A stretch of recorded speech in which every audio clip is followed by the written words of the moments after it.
Is it actually time to end the NBA draft? Are we done with the draft?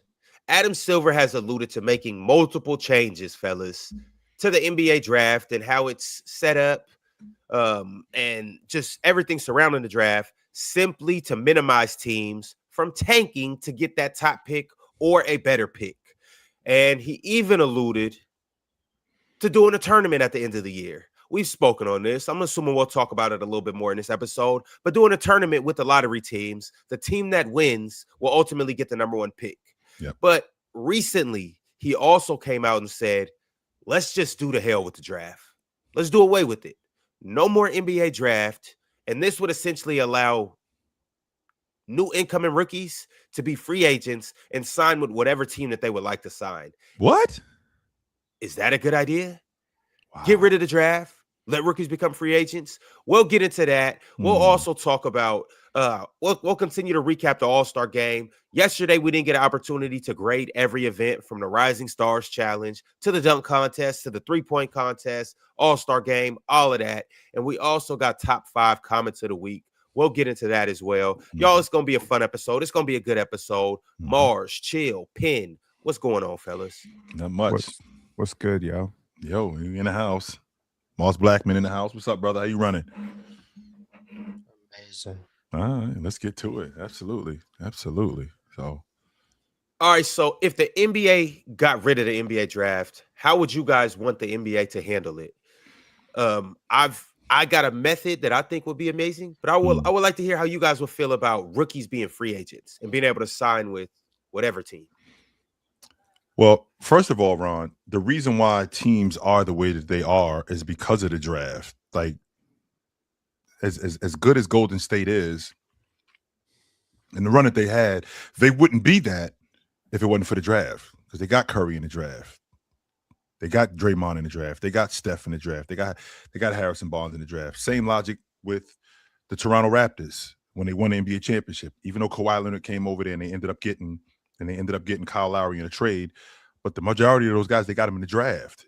If you let guys pick teams that they want to go to, it's going to abolish a lot of the league, because teams won't be able to have one good players that they can develop, because nobody wants to come there. We had a conversation last June about Ace Bailey not wanting to go to Utah. Do you think Cade Cunningham would be in Detroit if it wasn't for the draft? No, he would not be. If he got to pick which team he wanted to go to, I'm pretty confident it would not have been the Detroit Pistons, considering how bad they were. No, I don't want to move to Detroit. I think it would do a disservice to a lot of the teams, and it would really cripple a lot of teams that basically rely on the draft to build their teams. Mars, Penn, thoughts? Honestly, if the league abolishes the draft, just file Chapter 11, close it down, shut it down, put up a billboard sign. We are out of business. It ain't gonna be pretty. Really? Absolutely. Off court dollars. What is stopping Nike or Adidas or Under Armour from petitioning for AJ Devonsta to go to LA? You're just making the rich richer at this point. Ron, Big cities already have all the advantages. They gotta have more advantages too. Here's my only pushback to that, which I do agree with you guys for the most part with that. But also, too, you guys got to understand, not all those top prospects turn out to be what we expect them to be. That's one thing. Right. Secondly, the rich can only get so much rich, and they can only have so many assets. You can only, like, how deep are you going to go on your bench? You, like, if I'm a rookie, I'm not going to OKC. I know OKC develops talent, but why am I going to go to OKC to sit on the bench for 3 years when I know I'm ready right now? When I know that I can, if I'm Cooper Flag, well, Cooper Flag would have been good enough to crack the rotation. But let's say Cooper Flag, like, I want to go somewhere and be a star player. Sure. I'm not going to go to OKC and be the 4th best player and the 4th option. But when I know I can go somewhere and, you want to play immediately, Ron. 100%. Yeah. You as a rookie, you want to play immediately. But that Oklahoma City team, in terms of stacking not stacking draft picks, but stacking assets and things like that. Well, where did they get those assets from, Ron? They got them in the draft. That was the way that worked. None of those guys come there if they don't get those guys in a draft and they don't build that unit the way that they build it. Because Nobody wants to come to Oklahoma City just off the strength of it being Oklahoma City. They go to Oklahoma City because they got a good ass team. That's how they get free agents, right? That's how they get guys in trades. Because a lot of these guys, they can very well veto a trade to go to Oklahoma City. But I'm going there because they got Shea, who they didn't get him in the draft, but they basically got him after year one, right? So they raised him, right? They got J-Dub in the draft. They got Chet in the draft. They got Case and Wallace in the draft, right? So all of these guys, and they raising them. If I don't have these assets in the draft, it's going to be really difficult to get AJ DeBonta to come to Oklahoma City. It's going to be almost impossible to get Darren Peterson to come to Oklahoma City or to Utah. That's going to be almost impossible to do that. Typically, yes, chill, but like as a rookie, and really, you're just it just all depends on the personality, who the person is, and what the business play is behind them. But like, you don't want to go somewhere where you can't play or showcase yourself in those first 3 to 4 years because you're still playing to get that next contract or that rookie contract extension. Like you want to go.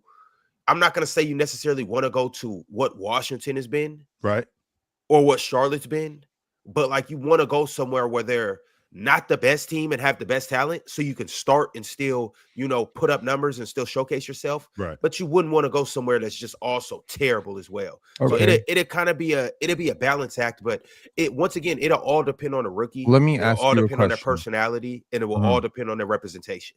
Let me ask you a question. If we are all in the draft, let's just say we are the top 4 picks, you, me, Chill, and Mars. We're the top picks in the next draft. We are the dudes that are going to be seen as next up. Where are you going, Ron? And don't you dare say Seattle. Can you just tell me what prospect am I?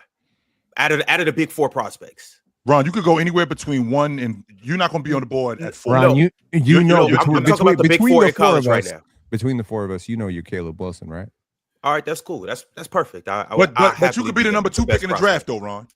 That's the difference. You could be the number 2 pick in the draft. If I'm Caleb and everything's wide open,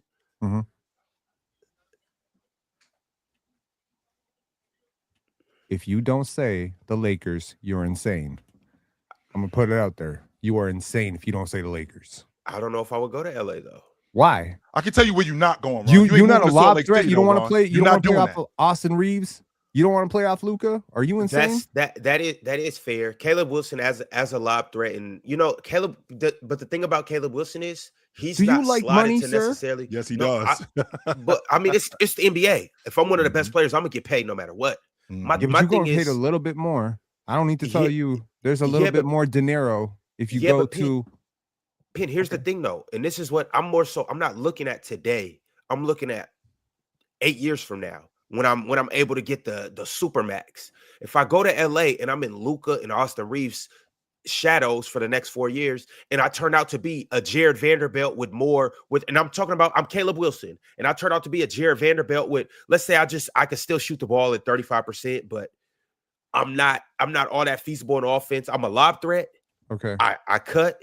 I run the fast break, and I just mainly play defense.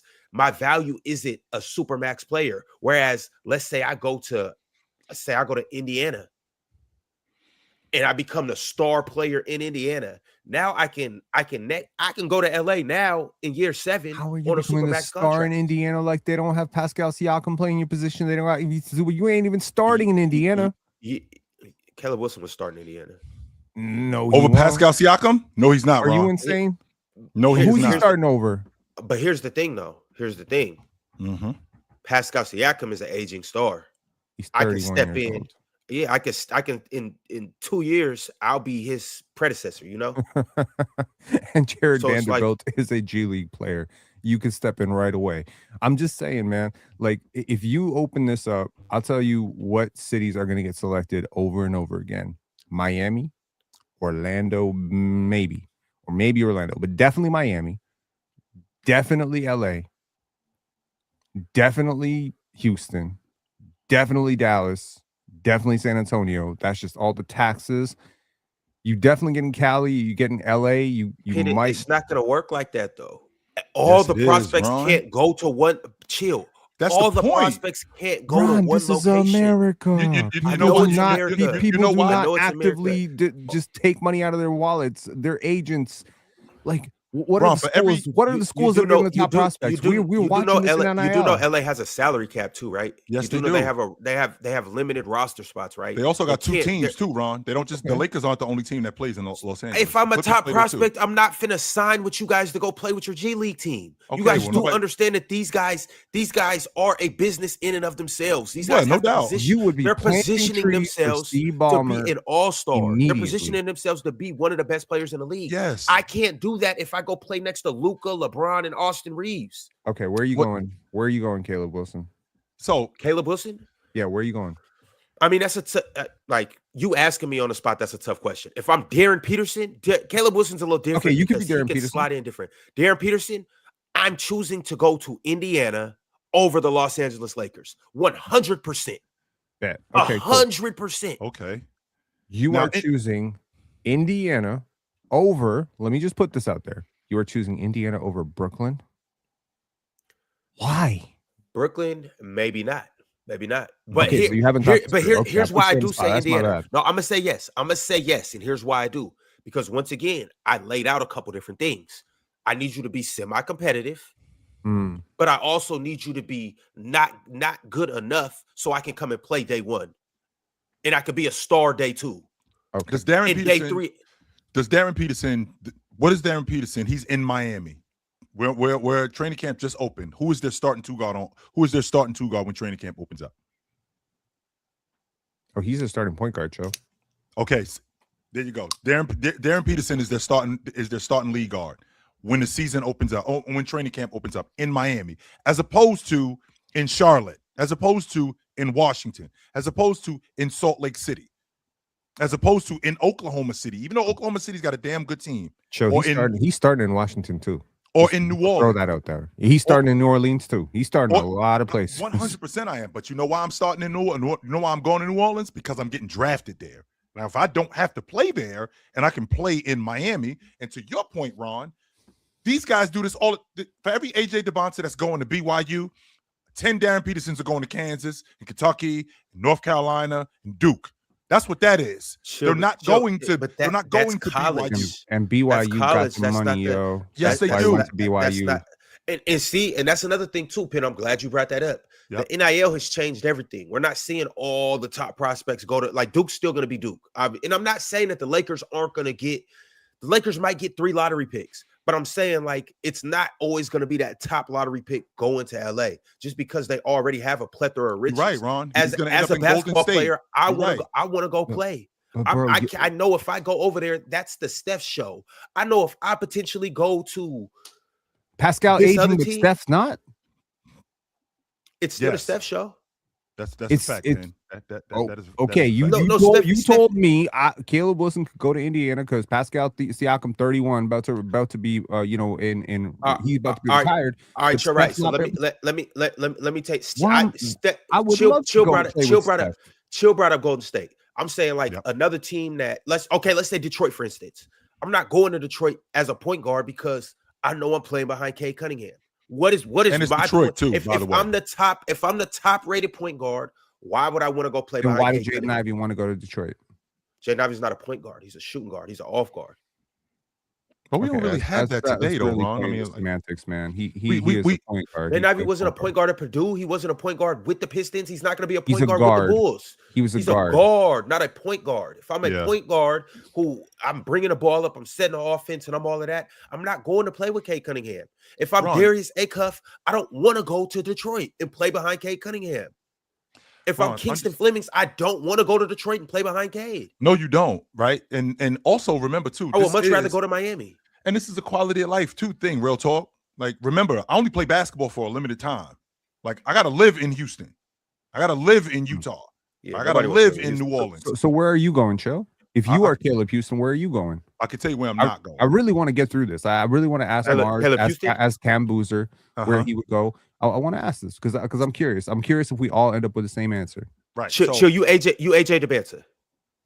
Why you got to be AJ DeBosta? Okay, Let me be okay, AJ. All right. You no. I'm Darren Give- Peterson. give him who you I'm Darren Peterson. Yep, yep. I'm Darren Peterson, and I'm looking at being able, one, to play immediately, two, to get paid, and to be in a really good market. To be honest with you, I'm looking at Denver going, I can beat out Christian Brown. I could play in front of him. Okay. I could play in front of him. Yep. I could and to play with Joker and to play with Jamal Murray, yes. I'm 100% going there. That's a group that have we all already agreed this is a horrible idea, or are we awful? I hope terrible. So. I mean, terrible. Because Ron, what I'm thinking about is like college, right? I'm thinking about it like college in the aspect of they're the haves and the have-nots in college. So if you think about the pros, the Lakers, the Knicks, the San Antonio Spurs, that's Kentucky, that's Duke, that's North Carolina. Those are the haves, and the have-nots are New Orleans, Charlotte. Okay, those are the mid-major teams in college basketball that more times than not, you're not going to get a McDonald's All-American to come to Northeastern. Like Sure, BYU, it's different in I feel like college, BYU. I feel like BYU got lucky. I do. I feel like BYU got lucky with AJ DeBonsta. I think that some people in the other places, I think they dropped the ball because I don't think it was about game. They 100% dropped the ball. This isn't college though. You got to understand these guys are already better than these college players when they come in. When you step in, you're automatically the man on campus. Newsflash, AJ, as good as you are, you're not going to be the man on every single team that you go to. Like, we could put him on all 30 teams right now. He would be, it would be very few. I don't know what team he would be the best player on. I don't know what team he would be the second best player on. I don't, in a lot of teams, he would be the fourth or fifth best player. So I'm saying, like, and that's day one. Now, obviously, he can progress and become the best player, but how much time does that take? Am I going somewhere where I'm legitimately the eighth man on their roster? So and I have to learn on the fly. Indiana. You're going to Indiana. Chill is going to Denver. Mars, as Cam Boozer, where are you going?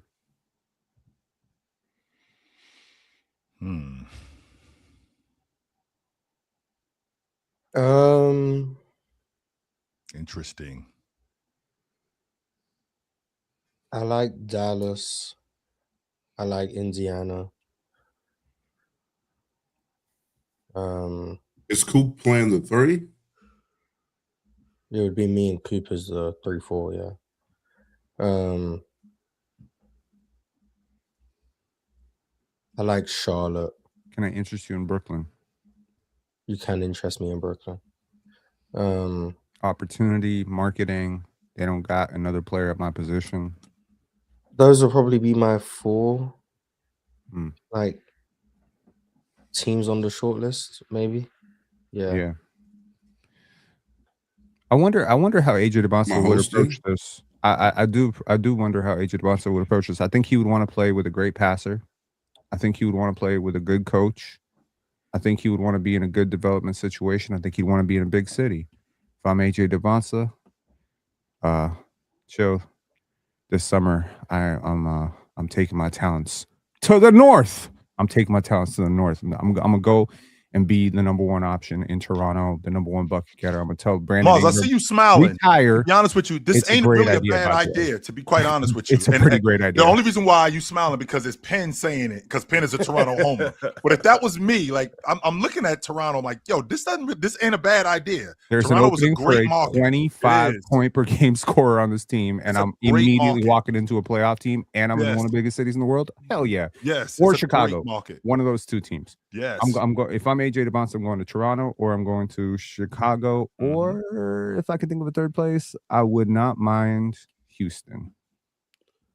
But see, Penn, even to piggyback on that, so you would say you guys don't have so you just mentioned great city, nice market, and then also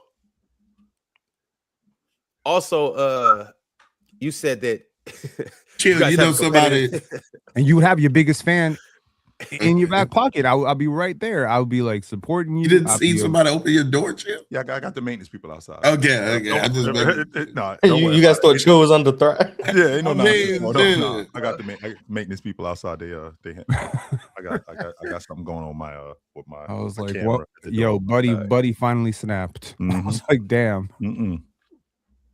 But yeah, Penn, like I was saying, so you guys are competitive. You have a good roster, but what is your weakest position? Shooting guard. Shooting guard? Yes. Small forward shooting guard. Like we need a wing. We need a shot creator. We need an athlete. We need a defender. We need AJ DeBonsta, man. We need AJ DeBonsta real bad. Okay, straight up. Yeah, well, you like that would be a team like Toronto would be a sneaky team that I would expect like a Darren Peterson to go to, or one of them top point guards like Mikael Brown. I'm like, I could beat out quickly, or I could get him traded by the trade Kingston deadline. Fleming, exactly. Just Yeah, Latin, man. I think this is a great idea, Ron. Oh no. How so? Tell us why, Ox. Tell us why. Well, because the main objective is to stop tanking. I think first things first. That's the main objective. Stopping tanking. It was the whole reason for this, right? And I think it does do that. I think it does help stopping tanking.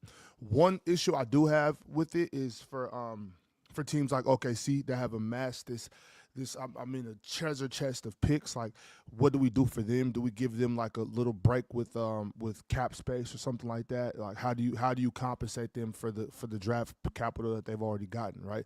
That's my biggest thing. On top of that too, because I was listening that first round. So I missed about a good 15-10 minute chunk right there. So y'all let me know if I'm repeating anybody. But Ron, the thing is. Well, what Chill was saying, actually, the thing is you can't just get everybody. You know what I'm saying? Like the Lakers aren't going to be able to get the number one guy for 5 years straight. You know what I mean? There's some. Yeah, you only got to get it once, and then there's another one coming. You're right, and that's how it works. Just like in the lottery, you only got to get it once. It doesn't matter. Somebody's going to get them, but you can't keep getting them. Is what I'm saying. You know, because unlike what Chill just said about college, it's not like college. Like, it's not like one and done. It's not like you're only going to be here for 2, 3, 4 years. You know what I'm saying? So that's the difference with the college. And on top of that, even with college, even with the NIL, it's starting to kind of level out a little bit. Like, okay, we can pay these guys now. So when on top of that, when you talk about the cap space of it, let me think, what's a weak team that has a really good player right now? Somebody help me out. Give me a weak team. Washington. Okay, let's say who? Washington. Oh, they got AD and Trey. That's right. Okay, so let's say if it's Washington, right? If let's say if they were to get Darren Peterson next year, okay, boom, that makes them a team. But next year, whoever the next guy up is, they can't just go back and get him too. I mean, they're paying AD, they're paying Trey. They're going to be paying Darren Peterson. You know, in order, you got a cap space. So in order for me to get this guy, who's leaving? You know, well, wait a minute though, Ox. We do have a rookie scale, so it's not like we just paying these dudes whatever we want to pay them. So it's not. Oh like, yeah. It would be a rookie contract. Yeah, you wouldn't just come in and be able to get a max. Yeah, we do have a rookie scale, right? So you would still come in. That kind of ruins the whole thing. Oh. Yeah. Well, I do understand that, but I do believe if it was to come straight free agency, I think they would have to bring that up a bit. Mars, you can't just walk in the door and get paid what I get paid. I've been here for 8 years. I'm an all-pro 6 times. I have an idea. I have an idea. Oh no, that's the Superman. That's the all NBA stuff. But why can't I just get 30 million from the jump? Yeah, I think those numbers are going to change. Chill. Those numbers are absolutely going to change if they do this. It's not going to be the same way that they go about paying the rookies now. If there's no draft, if it's straight free agency. Now, I'm not saying it's like you said. I don't think it'll be super max, but I think the rookie contracts will go up a bit, and that way it's even more so. That makes it even more riskier too. That even makes it where it's like, okay, when you were a rookie and I had you on a rookie contract, I'd be more willing to take a chance with you because to Ron's point, everybody doesn't pan out. So am I gonna let's say now we can give the rookies what like mid-level exception money. What's that? 18? 14, 15, something like that. Yeah, 14 to 15, I think it is. So let's say now we can give these guys this much. Am I gonna give you $15 million if I'm not so sure about you? You know what I'm saying? Like, yo, so and then I saw real quick because I saw a video about this too, and they were saying not only will there be a strict cap, but they'll do something. Well, I think it was in baseball. I think the Pittsburgh Pirates. I was listening to it. I'm not all the way sure, but I'm not really too hip on what happened in baseball in the 80s and 90s and stuff, right? But I guess they're saying on top of that, they'll make it to where there's a certain amount of money that you have to spend, so that there's not owners and teams that are just going to sit around like, oh, we cool, we're not going to, like, you have to spend that money too. But go ahead, Ron. Yeah, so let me go ahead and throw this on the screen. My man at NBA Trade Center, they do a good job over there. They proposed something, and this is really what got my wheels spinning. NBA Trade Center, you guys can see the graphic on the screen, said it would be a massive mistake to get rid of the NBA draft. If you want rookies to sign with the team, you have to make sure it has to have a separate cap. And he said, as an example, the 14 worst teams get access to 20 million in space for rookies. And then the rest of the league is given incentives or given increments. So 10 million for 15 through 20, 5 million for 20 through 30. So essentially, yes, you could sign any rookie, but you have an allocated amount of money in order to do that. I think it should be true free agency. If they're going to do this, I think it should be true free agency. Let these players negotiate what they want. I don't think there should be rookie contracts. If Wemby is in the pool, the team's going to offer Wemby 4 years, 120. And that should be able to secure Wemby in a way that the Lakers wouldn't be able to afford to give Wemby 4 years, 120. But a team with a bunch of cap space could. Whereas the teams that have no cap space because they're trying to compete right now, they're probably going to have to settle for some of the lower role player rookies who can help them win, but they can't pay them as much. But what happens if the Lakers do have that, though, Mars? Because like we're looking at the Lakers. Then they offer Wemby 4 years, 120. That is what it is. I don't know what to tell you. Like I don't like if you're trying to stop tanking, which I agree with Ox, this undeniably stops tanking. By the way, I'm on the team where I don't think tanking is as big of a problem. So I don't agree. Neither. I hate this whole. Yeah, I don't agree with this whole idea. I'm not saying I agree with the concept, but if the aim is to stop tanking, which it clearly is, I think this idea stops tanking. Like absolutely stops tanking. I think rookies should be not supermaxes that come with Didn't we already all solve NBAs this? and MVPs and whatever. But well, the reason why we had to your we came point, up here a Mars, year ago and we solved this. If the NBA would just listen to players' choice, we would have solved this by now. I swear to God, we came up here and we talked about no repeat years. That shit happens to you if you do it 2-3 years in a row. You get moved to the end of the draft. Why not implement that? Why are we abolishing the whole thing? We're throwing the baby out with the bathwater here. There are different ways to do this. Also, I truly believe that we are in this very weird space where I'm hearing fans talk about the game very differently than they did when I was growing up. Nobody was thinking about 5 years, 8 years from now. When Jordan retired, Chill, you can back me up on this. And if I'm wrong, please let me know. Was anyone saying the Bulls should tank? No. Exactly. They still had Pippen. Go try to win a championship without Jay. So my view on this is if that same situation happened today, people are like, oh, well, they should tank and trade Pippen and trade this and rebuild. Sam Hinkie has ruined people's brains. This process shit has ruined people's brains. It has taken the value out of each individual game as meaning anything. We now treat the regular season like a joke. I think a lot of people do. Players talk about it very openly. They're like, oh, well, I'm only here for the playoffs. Kawhi has talked about it. No offense to Kawhi, but when he got to Toronto, he's like, yo, the regular season's a tune-up. I'm here for the playoffs. And I understand that. But when the players don't care about it, the fans don't care about it. When the fans don't care about it, it's okay to tank. I think that the Utah Jazz would get a lot more pushback from their fans if we didn't live in this social the players culture. Stop caring about the regular season because the fans stop caring about the regular season. The media I don't see. Here's the thing, real talk. I don't agree with you because I believe that fans take notes from players, not players taking notes from fans. And you could say it's kind of happening at the same time, but I don't think that's. This is like a chicken. What came first, the chicken or the egg kind of thing? Well, the answer is the egg, quite obviously. Yeah, it has to be the egg. I've never understood the that chicken question. because it can't be an egg without two chickens. No, it's impossible. Exactly. If you want to have an all-time PC debate, let's debate the just, chicken and egg wait, shit, man. You I want to get to the bottom of appear this. somewhere. You have to be born. You can't just automatically just show up. Like you have to be born. The egg has Is to. the crack. chicken fried? That's what I want. But somebody has to produce the egg. Come on. Is the egg something has to produce the egg? Okay, hold on. Rewind. So, Mars, back to your point about tanking.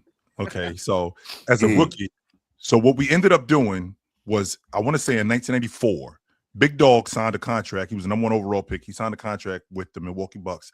It was for like $54 million.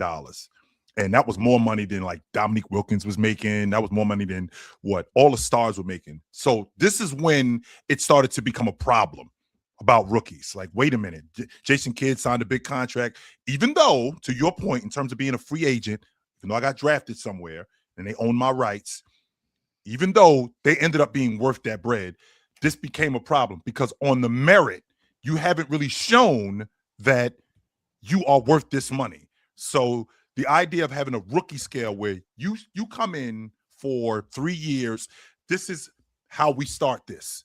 Like any job, okay, this is what your salary is to start. Once you get there, okay, once you pass that part, then we can move forward. I think that when you're talking about rookies and not having a salary cap, I think that when you're talking about rookies and not having a salary scale, I think that we're going to end up going back to this whole guys are making too much money as rookies and they're unproven, and it's going to put an immense amount of pressure on these guys. And with that being said, they're going to end up not being as good because we know what the pressure is of a guy, to your point, the Wemby signing with the Lakers for 4 years at 120. A rookie, $120 million, never played one game. Wemby might be the exception, but there might be guys that it might be too much for him.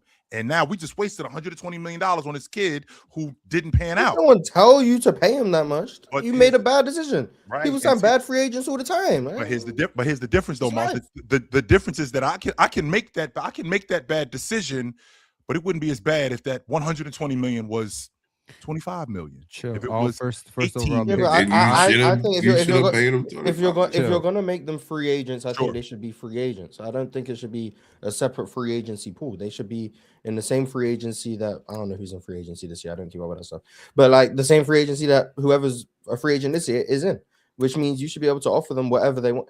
Like there might be a rookie out there who's like, I'll sign to this bad team or this great team on a 1-year deal. We'll see. And then you're a free agent the next year. It might be another rookie who wants the long-term security where they'll sign 4 years, $45 million, where they're not taking as much as they might be good in 4 years, but they're getting guaranteed money. Then you got the rookies who are like can't miss prospects, like LeBron coming out. Like, respectfully, LeBron could have got a max contract from day one. No one would have complained, other than like LeBron haters. LeBron would have paid that off by the end of his rookie year. He would have been worth that much to Cleveland. Like, so that's the only way to make it fair. Exactly. So if you're a team that's bad, because most bad teams are young teams, which means they have a lot of space salary cap wise. Sure. That's how you get those young rookies, the good rookies, to still go to those bad teams, even if they suck. It's okay, the Nets can afford to give AJ 4 years, $100 million. Whereas, give me a good team. The Cavs can't afford to give AJ that. So where's he gonna go? Is he gonna follow the money or follow the winning? And then there might be some teams who are in the middle where like they can afford to win now, because they got a young team. OKC is probably that best example before the salaries kick in, which I think is next season. So even them going to be kind of fried next year. But like that's the best way. If you're gonna, the Spurs, because Wemby's rookie contract. I think that's probably the best way to do it is allow the players and the teams to negotiate their own contracts. If you want to give Kambuza 3 years 90, offer him 3 years 90. Run it. That's what I think. Jill, but that is that simple. There you go, in my opinion. To add to that, what Mars is saying, because he mentioned a rookie takes a 1-year contract. Because let's say they're like, okay, I'll go to the Kings, but I'm only coming for 1 year because I know this money's finna open up in Dallas or Miami or something, right? Okay, well then if you do that and it so happens that you're kind of weak, you know what I'm saying? Dallas and Miami not coming, so it's like you got to be able to have a good agent that's not just going to be money hungry out here. You got to be able to. These teams got to have good draft guys that are paying attention to how good you really are, putting you through proper workouts and actually watching you play basketball. Yep. And then the general managers and whatnot got to understand how the money's working and making sure they're giving good contracts. It's just, I think that's the only way to make it fair, because if the lesser teams have more money as opposed to the better teams who are actually have, you know what I'm saying, stacked rosters and money's already spent up. Now, okay, so what you going to do? You want to go over there for $5 million? You want to come over here for, you know what I'm saying, $20 million? But Penn, with that being said, I do have to protect myself, because when I'm listening to Mars, Ox, like this sounds like a very player-friendly thing in terms of being a free agent, right? I'm a free agent. I get to go work wherever I want to work. Well, as an organization, I'm owning the team and I'm the one paying, I'm the one shelling this out. Well, I have to be able to protect myself too, Mars. So you coming to my crew and I decide to pay you $90 million over the next 3 years. Well, I need an out, because what happens after year one? Why do you need an out? Because after the out is don't offer, because players don't have an out when they're performing and their team is trash until their contract is up. Seen that. Players also don't have an out when they sign a contract and they're being underpaid for how good they are. Exactly. They have to wait. They have to wait for that contract. Wait till the contract is over. Wait, okay. Austin Reeves right now is playing like a $40 million player. Absolutely, and we love that he's making $13 million. Denny Avdia is playing like an all-star. He's Right. making $14 million. You know why? Because he signed a contract before he was this good. So now he has to wait for this contract to run down. He has no out. Right. He has to wait. The same way, if general manager, if you offer someone $30 million in free agency and they suck, you better wait those next 2 years for his contract to run out. Okay, shout out to that's your business. Okay, you made a bad business decision. You better pay for that bad business decision. No, Joe, your protection is the fact that you're the one that gets to dictate how much you just gave Paul George 4 years, 200 and something. Yes, he did. He's paying for that still. Now, here's the difference with that though, Mars. The difference is that I need to. And as a business owner, I do need to protect myself. So that's 3 years. Out for Paul George. What's Daryl Morey's out for Paul George? What's his out? Well, the out should have been what he did and what he should have done, because that's what we're talking about now. We're talking about what he should have done. That 4-year deal should not have been guaranteed. So when we move back to rookies, who I don't know who you are, Cameron Boozer, as a pro. So if I'm going to sign you to a 3-year deal, I'm going to sign you to a 3-year deal for $90 million. After 2 years, I have an out. And I have a team option. A team option. They already exist. I have to have that. I'm not just going to sign. That exists. Teams can give a team option if they want. Teams have multiple team options. In fact, teams have team option qualifying offer. So that can be part of the negotiation process. I'm not against that. Yeah, because it sounds to me like what you dudes are telling me. You dudes are telling me, yo, if you real talk, if you sign me to 3 years and $90 million, you want to hook for $90 million. Wait a minute. Wait a second. I mean, unless you negotiate the team option, I thought player options and team options were kind of like negotiate them, whatever. Like, if for whatever reason, if you really wanted to guarantee it, like if a bad team really wanted to guarantee getting a rookie, they'd be like, "Oh, we'll give you a no trade clause." Like, they really could just do what they want to finagle their way into teams are not signing up. Teams are not signing up to lose their drafted assets. First of all, every draft pick is a business asset as much as it is a player. It is a promotional asset. You advertise this player as the future of your franchise. You can't just be losing them after 1 year if they're good. Right. So that's one thing. The second thing, Cho, is let's play a little bit of a math game. How many Zachary Risaches does it take to fill a Victor Wembanyama? Pause. My bad.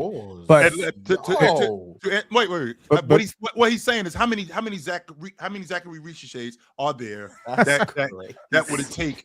Honestly, I heard it as I was saying it, and I just like I was thinking it was 5 of them. That's what I was thinking. Wemby is worth like a whole roster of Risaches plus like I was thinking at least chill. I'm gonna say it this way. No offense to Zach Risache.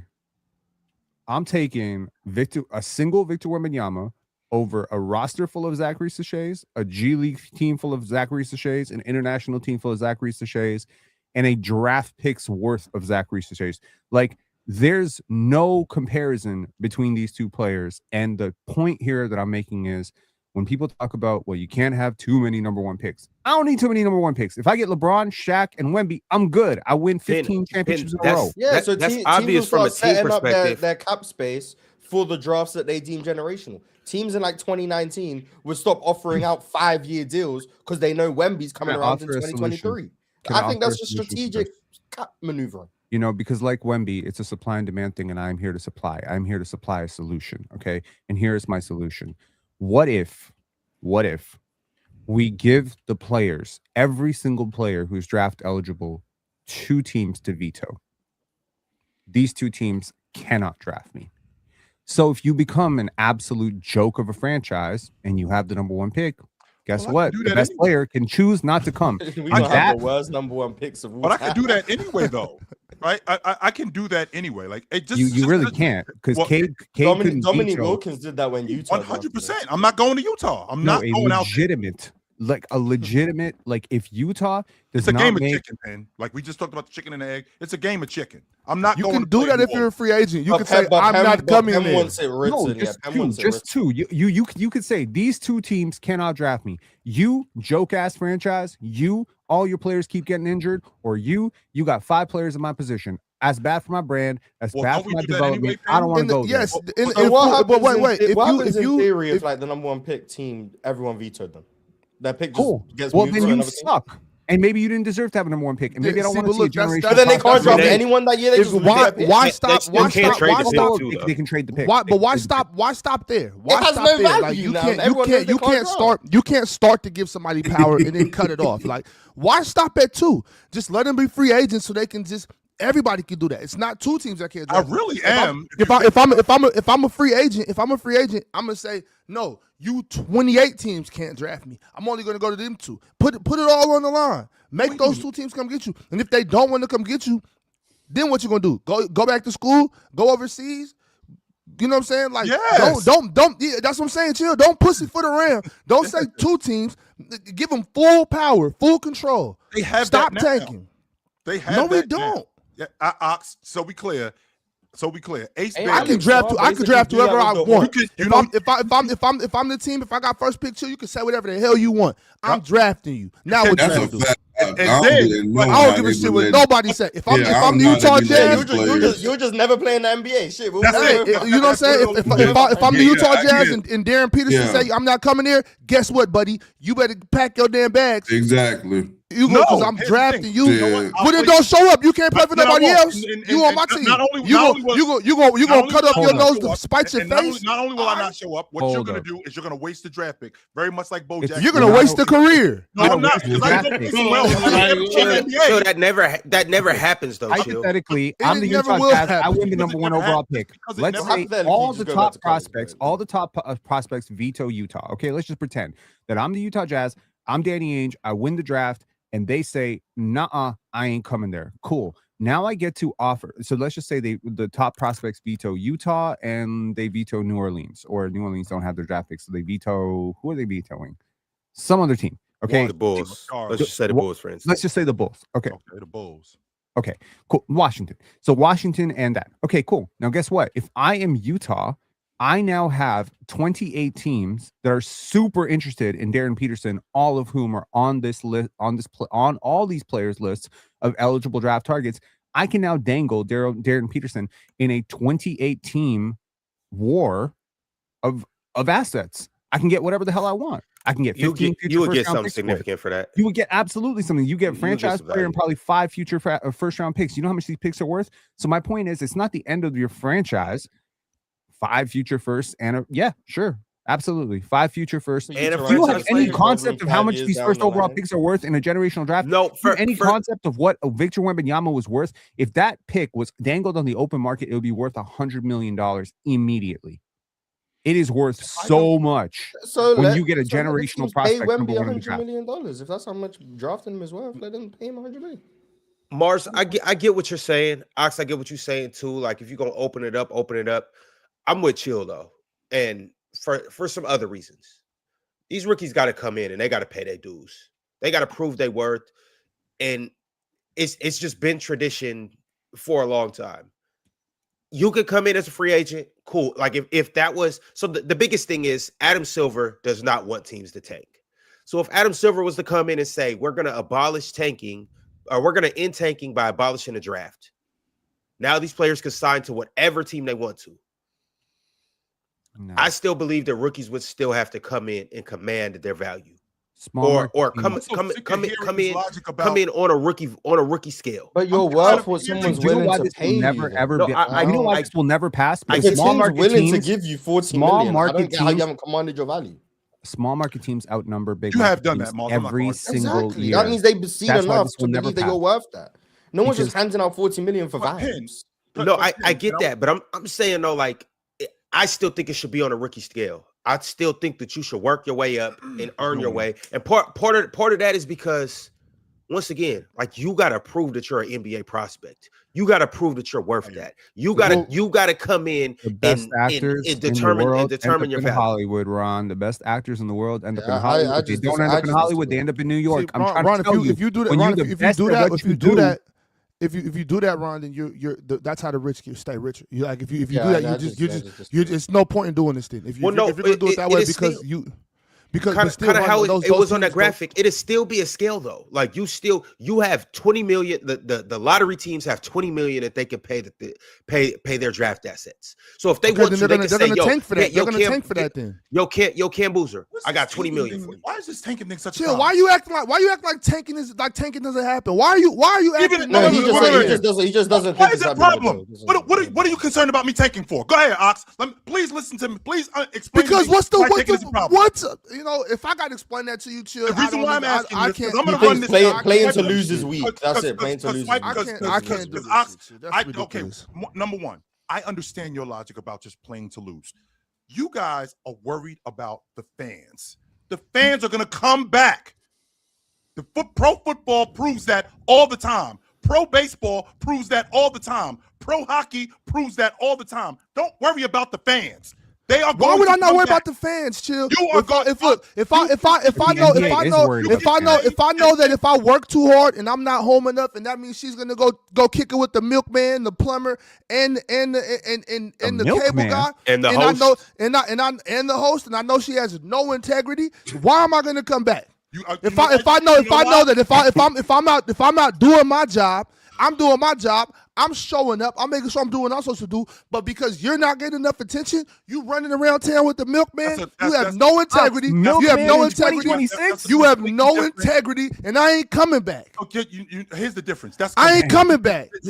That's completely different. Number one, the reason why no integrity is no integrity, regardless of how you spin it. That's not what no integrity. We got Uber drivers now, yo. That's not what no integrity means. So I'm tanking, even though I'm not a huge fan of tanking, but these teams are bad. Because one, we don't have very good players. We don't have a good system. We don't have good continuity. So we have to get that. And how are we going to get that? By getting better players. That's where we start, by getting better players. Once we get better players, then we get a better system. Now, if that means that we lose a couple of more games in order to get Tim Duncan or to get Shaq, that's where it starts. And I can promise you, Ox, once we get Tim Duncan or once we get Shaquille O'Neal and we start building around, when. Once we get Tim Duncan and once we get Shaquille O'Neal, once we get these guys and we start winning, your ass is coming back. You ain't going nowhere. No. But Chill, what about the fact that I don't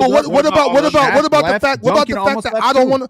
What about the fact that I don't want to disrespect my fans? What about the fact that I don't want no fan that's gonna be choosy and running around bouncing from team to team because I'm not holding down my end of the bargain? What about that? What about integrity? Chill. What about that part? Or what about It's not like Sacramento didn't. They're going to be bad teams in the league, regardless of. That's where I'm at with it. That's where I'm at with it. There's bad teams. Why? Are you bad? Are you bad because you suck? We're gonna go through this again. Are you bad because you suck? Or are you bad because you're trying to suck? There's a big difference. I mean, but what am I bad? Am I bad because there's a difference integrally? I get what you're saying. That's all this is about. It's not a difference. Like it's just bad teams. But whether you're trying to be bad or you're just bad. Like, real talk. Yes, but are you gonna? There is no penalty for these teams that's tanking that's consistently bad every fucking year. Like for example, the Washington Wizards has been trashed for I don't know how long now, right? Yeah, I know y'all gonna get mad at me with this one. The Utah Jazz has been trashed for the last couple of years now, right? So, but you just named two teams who are probably not going to be trash next year, though. Probably, but we don't know. What if they do? Like at some point, it's just like they're not trying. Why not just play? Utah is actually trying to do something. Like the Jazz have been trashed for like 3 years, and the Wizards wouldn't have been trashed this long if they weren't keep getting screwed in the lottery. Like it's not their fault. Yeah, exactly. So it's just like if they just got the number one pick, they wouldn't have been trashed. Why Tank and get the 6th pick? Yeah, but that's because they flattened the odds. That's what made it more difficult. When it was everybody can't get that one. Everybody can't get the number 1 pick. 5 teams still have a 14% chance. You still have the 14% chance of full staff. For you to hire a full staff and for you to like draft players, and you spend so much time in the off season, and you're supposed to be developing, right? And y'all be about to beat teams, right? And you're about to beat a team, and then you end up pulling these guys out the game so y'all can purposely lose. Like the integrity of the game is gone. Number one. Number two. What about the fans who came to see a good game and you decide to say, fuck the fans, we trying to lose anyway, so get this shit up out of here. Like, you didn't give me that a ain't good cool. Game, If you pull out Lloyd Marketing with 8 minutes left in the third quarter, and you guys are up 3 or down 3, that's not giving me a good game. That's playing with my emotions. Yeah, that's what you're doing. You playing with my emotions, and if I catch you outside, it's in basketball too. Like betting, you still got sports betting in basketball. Like that's another. Like this has nothing to do with the game is basically just gone. So it does though. Does it though? Yeah, because Ox, how am I supposed to make my team better? Like Sacramento, for example, we're not going to win games. We're not winning games up here.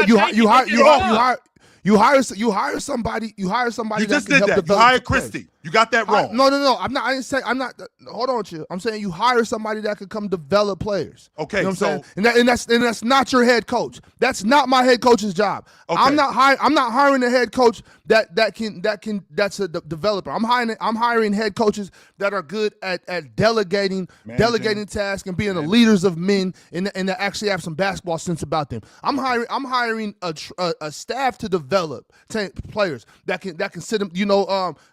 Good guys in the film room that can sit down with younger players or older players and show them what's going on the court. I'm hiring guys that can get on the floor with them and teach them different angles on defense and show them what they're supposed to do when they get caught in double teams and things like that. That's not my head coach's job. You know what I'm saying? So Doug Christie has nothing to do with that. I would much rather, see that's what I'm saying? Coaches got to coach, chill. GMs got to GM. Owners got to own. You got to hold yourself accountable, have some integrity, and work to get better. Now, we're not going to go out there and disrespect these 9, 10, 11 future basketball players that want to come and watch good basketball, and you're pulling Lloyd Marketing out the game. You're pulling Zion out the game. You're doing all these things, and it's just no nuts. You know what I'm saying? These guys have no balls. That's what it is, chill. That's exactly what it is. You would rather just lay down than get up and squabble? What is wrong? What the hell is going on? It all depends, Ox. If I'm laying down, you gotta knock me out, chill. You gotta knock me out. But Ox, I ain't going home without my lip split. I get what you're saying, Ox. But for somebody that reads the 33 strategies or Art of War, 33 strategies of war, whichever one it is, which one you read? I said that you read. I said that you read. I said that Ox reads. I know personally. I've seen Ox's bookshelf. I know what you read. You know that sometimes you gotta lose a battle to win the war. Yes, you gotta lose a battle to win the war. Ain't never winning no fucking war. I would lose. Never winning. What I'm saying though is sometimes you gotta lose this year so I can get the number one prospect. What are you talking about? Just because they never won, that doesn't mean that they ain't trying. It's not that they're never trying. Utah over the last 40 years have never missed the playoffs longer than 4 years. That's never happened. Okay. Never. In the last 40 years, Utah has always 4 years. What year are we going up on? What year are we going up on now, though? Since we're in year 4. We're in year 4. So they have not missed the playoffs. It's about to be year 5. Then. Right. So they're probably going to be a good team next year. All next year, next year, you have to be healthy and all that. Of course, the point that I'm making, Ron, is when we start the season, we have to be realistic about who we are. When we come into the season, if we're the Washington Wizards, if we come into the season and we're the Indiana Pacers, we're trying to be competitive. We know we ain't winning it. We know that for a fact. We're not winning the NBA championship. We're going to be competitive. Now, when we get to February, like around this time, March, okay, what are we looking forward to? Okay, I'm developing the young guys that I have here. I got guys that are playing for contracts who I may keep around next season. And also, I am looking at the draft. How can I get Darren Peterson on my team? How can I get AJ DeBonsta on my team? Because this guy is not going to be here next year. This guy is not going to be here next year. So how am I going to be able to get these guys, these other guys that's in the draft on my team? Well, the way I'm going to be able to do that is, yes, I'm probably going to lose some games. Yeah, I'm probably going to lose some games. The game is gone when you just say I'm going to lose some games. But here's the difference. I'm going to lose some games. I'm going to lose some games in order to win some games because I can promise you, Drench, you are the epitome of this. That Tennessee Titans team, you would lose games in order to get Lamar Jackson if he was coming out of college. You 100% would do that. First of all, in football, it's dangerous. They don't go out there and tank because they'll lose their life playing. Yes, they do. Yeah, but they'll just play some sorry niggas though. They would. Yeah, if they really hurt, but it'd be guys that be actually hurt in the NFL and they don't play. But as far as the Titans in the draft, like you never know. Like when they call it tanking in football, you don't actively see what you see in the fucking NFL. I mean the NBA, where you're in a good game and you pull the fucking quarterback in the fourth quarter on the last drive. You don't see that shit. That's crazy. That would be the integrity of the game would be lost. We don't. So we don't. But why don't? Why don't don't just start? Why don't we do that? Football just start with the starting people in the game. Quarterback comes up with a mysterious injury, and he's done for the last 4 games of the season. Do you realize how we got Cam Ward? Do you realize how we got Cam Ward? The fucking Patriots won their last game. That's how we got Cam Ward, because the Patriots won their last game. So when y'all start talking about tanking in the NFL, you don't see it like that because they'll lose their life playing around. Jordan, yeah, they can't do it in the way that NBA does it. Right, you're right as far as like subbing out. They can't sub out but they'll just, instead of subbing out Lauri Markkanen to put in the sorry nigga for Lauri Markkanen, they'll just start the sorry nigga in the NFL. It's accomplishing the same thing. Just like the Patriots quarterback did. He won a game. But the Jazz just won a game when they subbed out Markkanen. That just happened. They beat the Heat. Yes, but the way that they do it, it might not be in the Heat. My bad, Heat. Okay, but look, I would even argue that in the NBA, if you just shut a player down and you let because we know guys in the NBA that can play, you let them go and get them minutes, nigga, y'all possibly gonna win a game. But instead, they sabotage the game by playing Lauri Markkanen and all of them all the way up into the fucking fourth quarter, and all of a sudden you sitting out Jaren Jackson Jr., Larry Markkanen, all of them in the fourth quarter, and now you put some guys that ain't even played all game in the game to come finish the game. You actively fucking up your brand of basketball. That's bad. Until I get a good draft pick, I know we got to wrap this up, Ron. Until I get a good draft pick, and then I get another good draft pick, and we start winning again. Here you guys come, Ron. We got bills to pay. Fellas, we'll circle back around to this. I know we got 1 million super chats. This is the title of the show. What should the NBA do with the draft? Should they abolish it? Should they do a tournament, or should they just keep it how it is, but maybe unflatten the odds? We'll talk more about this. I know you guys have sent through super chats. However, you guys see that the show is powered by Splash Sports. What is Splash Sports? Splash Sports is a good place where you can make picks, win money, and put your sports IQ to the test. You compete against other fans, not the house. This is probably one of the best apps in terms of making money by way of player projections that you'll get out there. You see, the thing about Splash Sports is they just pay more than these other apps.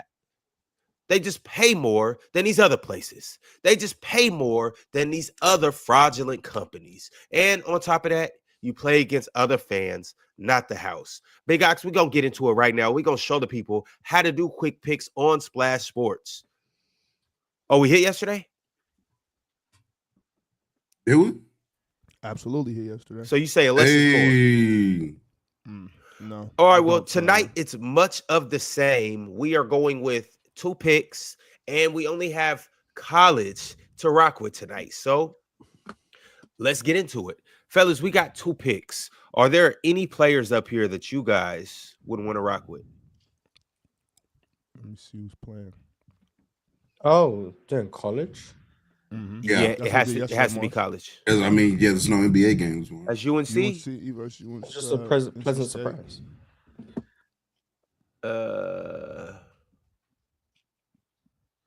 Go up. I like Seth Trimble. Okay. Seth Trimble for North Carolina hit the game winner the other day. Only has points in PRA. You better take that less, Ron. Less points? Yeah. No Caleb Wilson tonight. Less. All right. We're going to go less. On the points or the PRA? You can do the PRA. Now, do the PRA.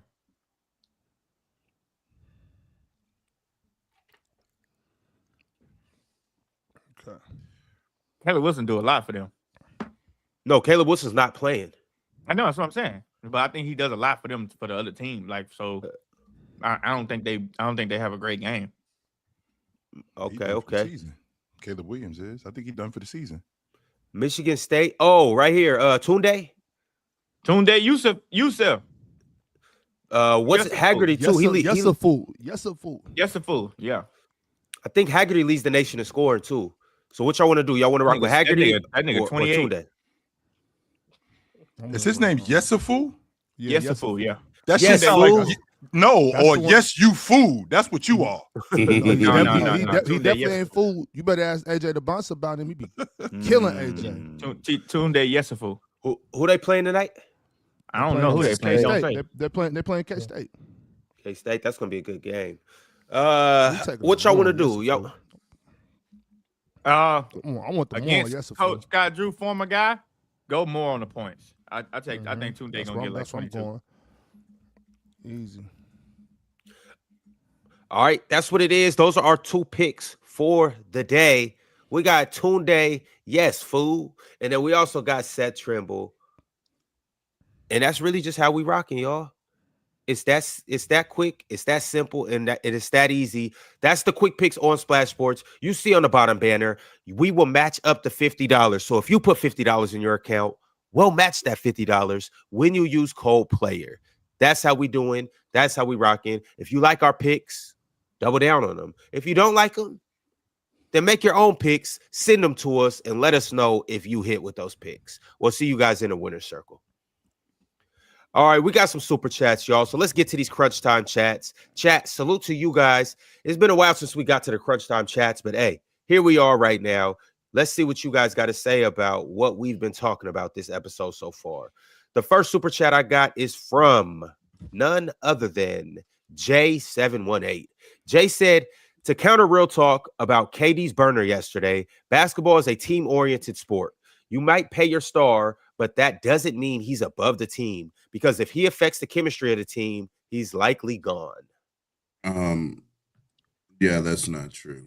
So again, mega stars have caused teams problems for years upon years in sports, and 9 times out of 10, when you're good enough, the owner deems it acceptable to continue to pay you because you're one of the best in the world at your sport. If KD was saying this stuff publicly, he would still be Kevin Durant on a basketball court, and there would be some owners still willing to pay him a supermax contract because he's one of the 10 to 15 best players on the planet. We put up with owners put up with a lot more. Really quickly, Drenchy, but owners put up with a lot more when you win it. They put up with a lot more. I heard y'all talking about this yesterday. Number one, I definitely think that's him, by the way. Number two, some of the shit that he's saying, like, it makes that's normal sense, doesn't shit. it? Like the shit he was saying about Jabari Smith and Şengün, like that shit people say, but I don't. No, that's some shit you would say. To be honest with you, that's why it makes sense. You say that shit about some of your teammates. Come on now, chill. Stop doing that. You say shit like that, but but getting caught in 4K is a little different. But you say some shit like, bro, this motherfucker be tripping, bro. He don't pass the ball. He do that little stupid ass shit. Like, we talk like that for real. I play with this dude. What did he say that was so wrong? Can I get a what did he say that was so wrong? Well, he called Jabari Smith wrong as in you disagree with it, or wrong as in it's morally wrong. Pin, if somebody said that about Scotty Barnes, your ass would be up here tripping. Who said? Yeah, but that's because you would disagree with it. That's what I'm asking. You saying morally wrong? If I find Ox, let me tell you something. Keep it straight. If I find out that Brandon Ingram has a burner account and he'd be like, "Yo, this bum Scotty came up with 10 points tonight," I'm not even that mad at it. I'm not that mad at that. I understand it.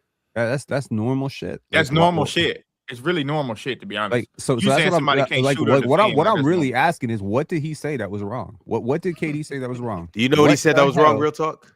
What did he say? What do you say about your boy? This is strange behavior, Ron. This is strange behavior. I don't know, shit. If it came out though, hey, Mars has burners and he just be calling Penn an idiot on his burners, like I don't know. I feel like that would be some. Was I being an idiot? If I was being an idiot, then cool.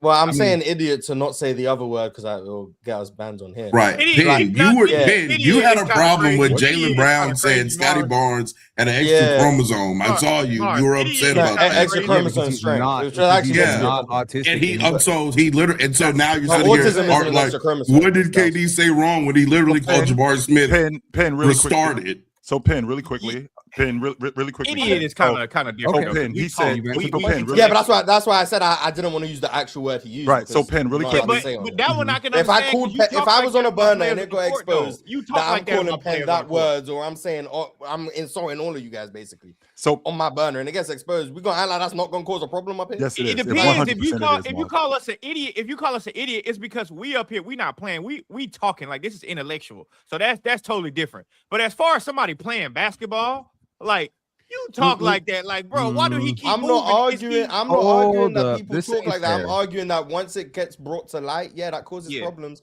that it doesn't when it's behind the scenes. Anyone on any team anywhere, yeah, you be talking shit about your teammates. You be talking shit about the coaches. That shit happens. Yeah, for sure. When it gets brought to light, it causes problems. It is awkward when it's brought to light for sure. So Penn, yeah, exactly. So Penn, really quickly, Penn. So Penn, he said the Rockets franchise player can't shoot or defend. Okay, so we probably said that about other players on our team. He said Jabari Smith is slow. Okay, he said Steve Kerr hasn't liked black people ever since Jordan punched him in the mouth. That's a joke. That's not that bad. That's a joke. Okay, That's he clearly said that's clearly a joke. That's not that bad. That's funny. It is funny. Yeah, that's that's not funny. I'm That pretty is sure funny. he would tell I don't know. Steve Kerr And that, again, too, I don't know if he said this, but if Israel needs drones, just say so. Also, another quote was Devin. Joking. That's another crazy. joke. Another That's joke. crazy. Another one was Devin Booker. That's wild. That's wild. Another quote was Devin Booker and Frank Vogel are dictators. Stalin and Hitler. Mussolini. Another and joke, Kim but it's a Jong- bad joke. It's a Right. bad joke. It's Another joke. one It's a was bad the joke. Suns are my team when we lose, and Devin Booker's team when we win.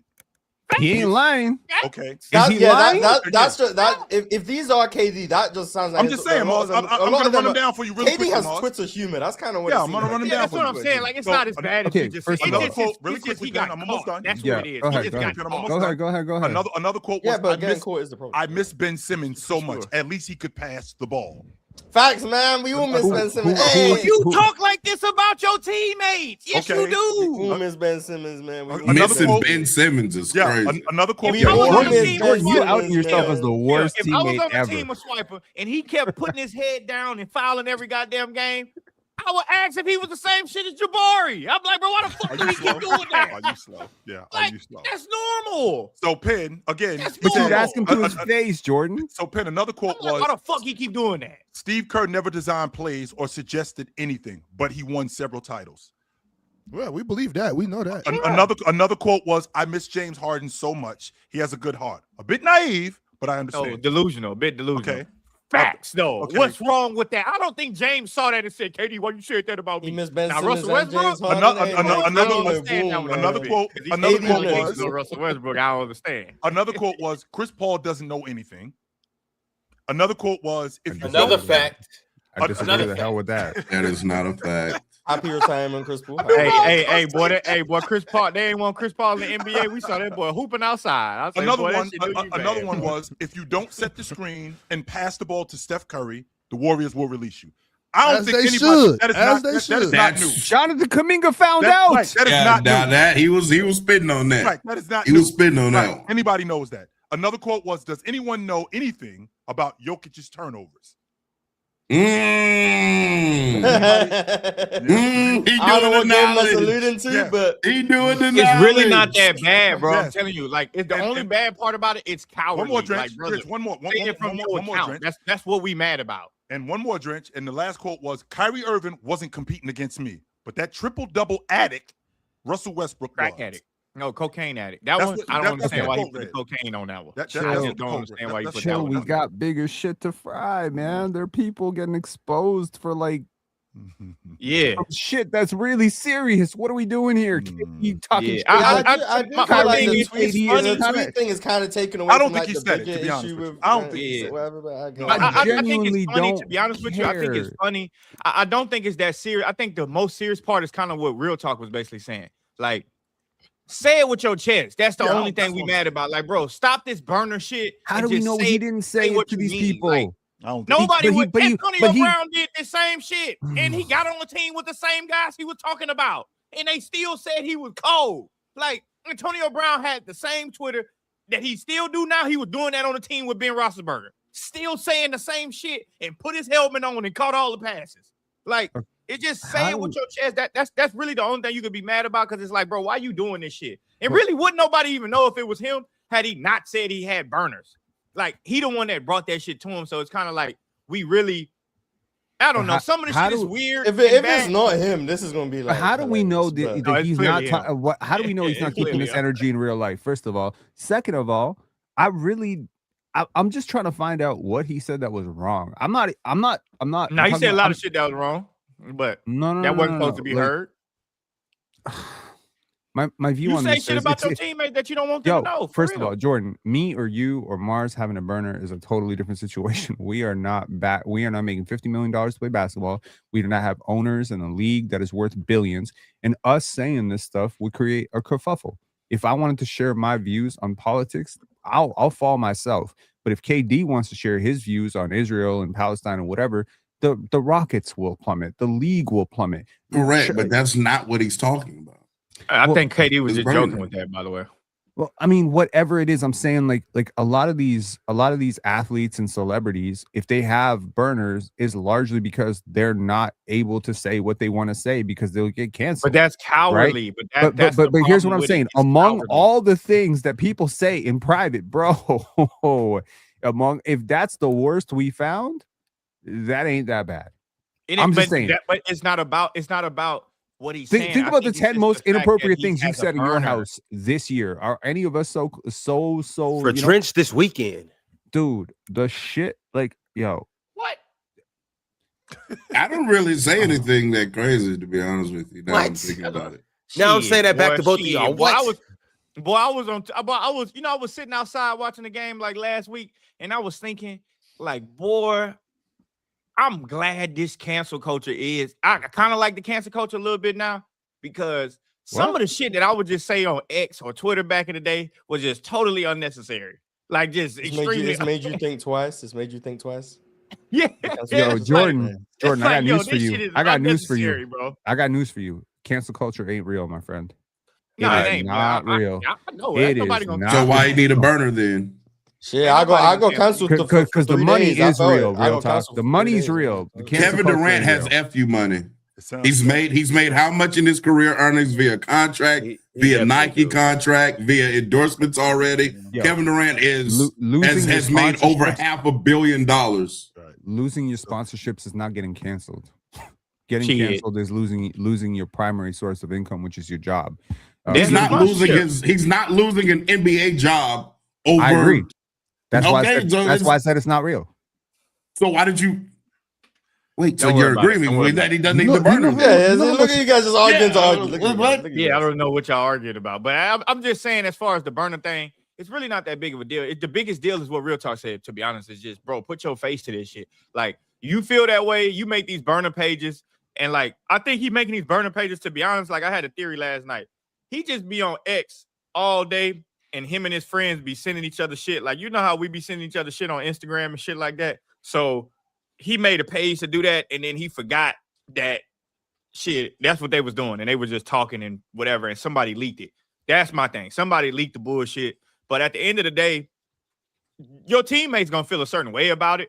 But cool, if he go in the locker room and say, "Hey, I stand on it," like, shit, you do be doing that shit. Like, yeah, what it is. But the Penn's point, but the Penn's point, because I don't think KD said this stuff, but let's just say for the sake of argument, to Penn's point, but to Penn's point, well, what if he already said it to their face? Like, what if he already said it to Chris Paul, yo? All right, so if you said it to him, then you don't need to say it to the public. Then that's where I'm at with it, Ron. Like, you ain't. But if I did say it to him and I put it out there to everybody, you can't say that I'm hiding behind a burner, because I already told him this to his face. No, you definitely. I'm not gonna lie. The fact that he did it in such a way, the fact that he does it this way, to me infers that he doesn't say it to these people's face. Yeah, he definitely did. Because if you have to hide to say it, because if he was because if he talked about his teammates. There are the other stuff I get on the burner. But to me, he can say that about his teammates on his Twitter.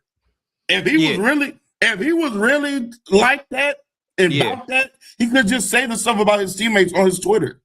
But I will ask you this, because Ox and Ron, y'all play together, okay? Y'all know y'all have teammates. You just like, bro, why the fuck he doing that stupid shit, bro? Like, that shit blowing me. Like, that's normal talk, normal conversation.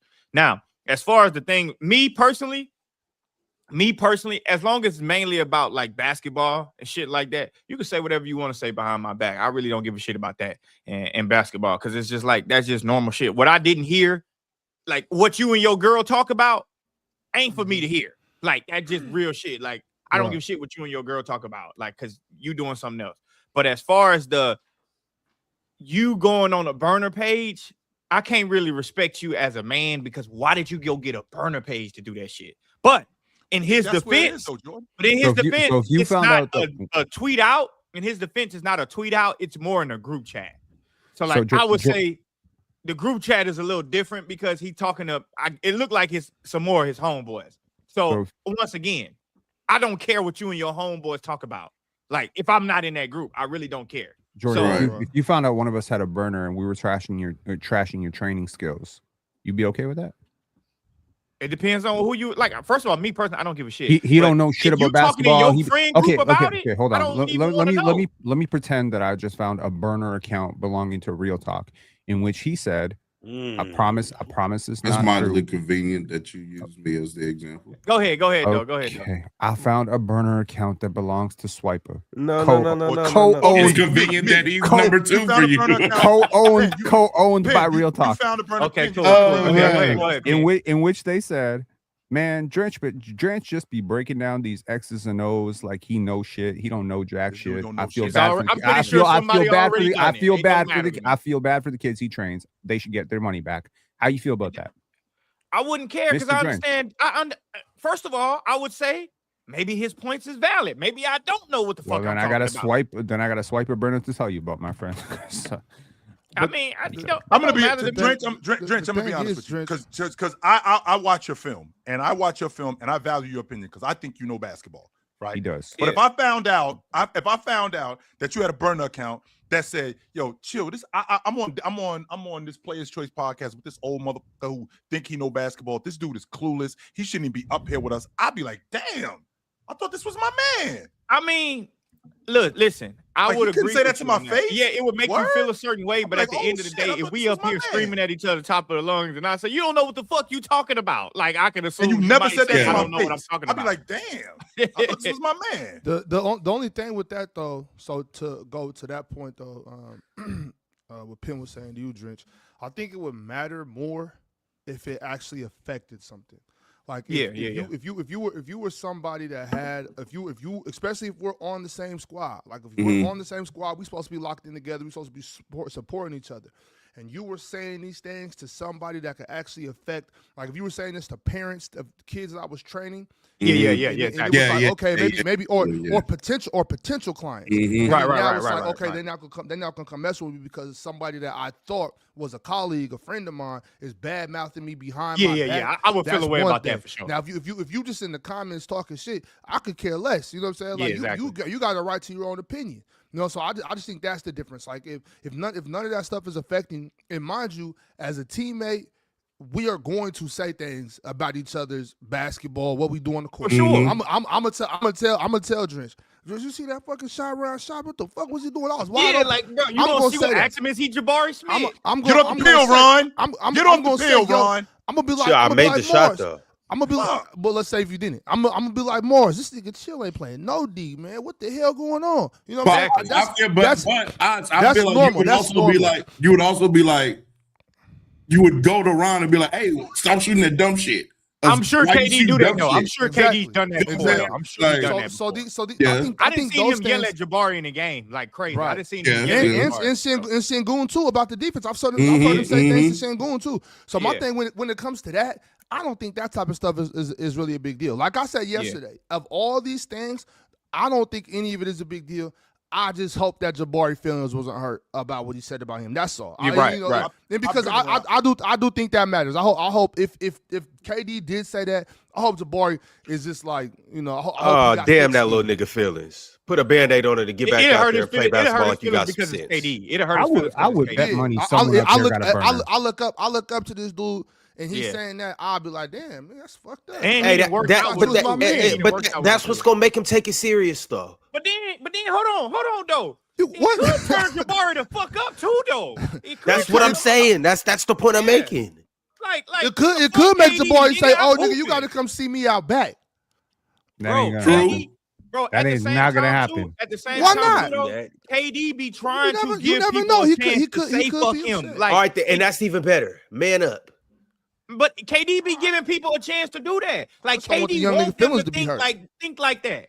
So it really ain't no big deal. The biggest deal is this shit just fake. That's the biggest deal that we making about this. Like, it's corny because, like, as a man, put your name behind it. And I can understand you on the group chat with your friends. You know what I mean? Like, y'all personal number, y'all doing that. But like, you got some weird ass shit called Get Higher 77, and you just saying some shit like a troll. Like, as a man, it's kind of fucking weird.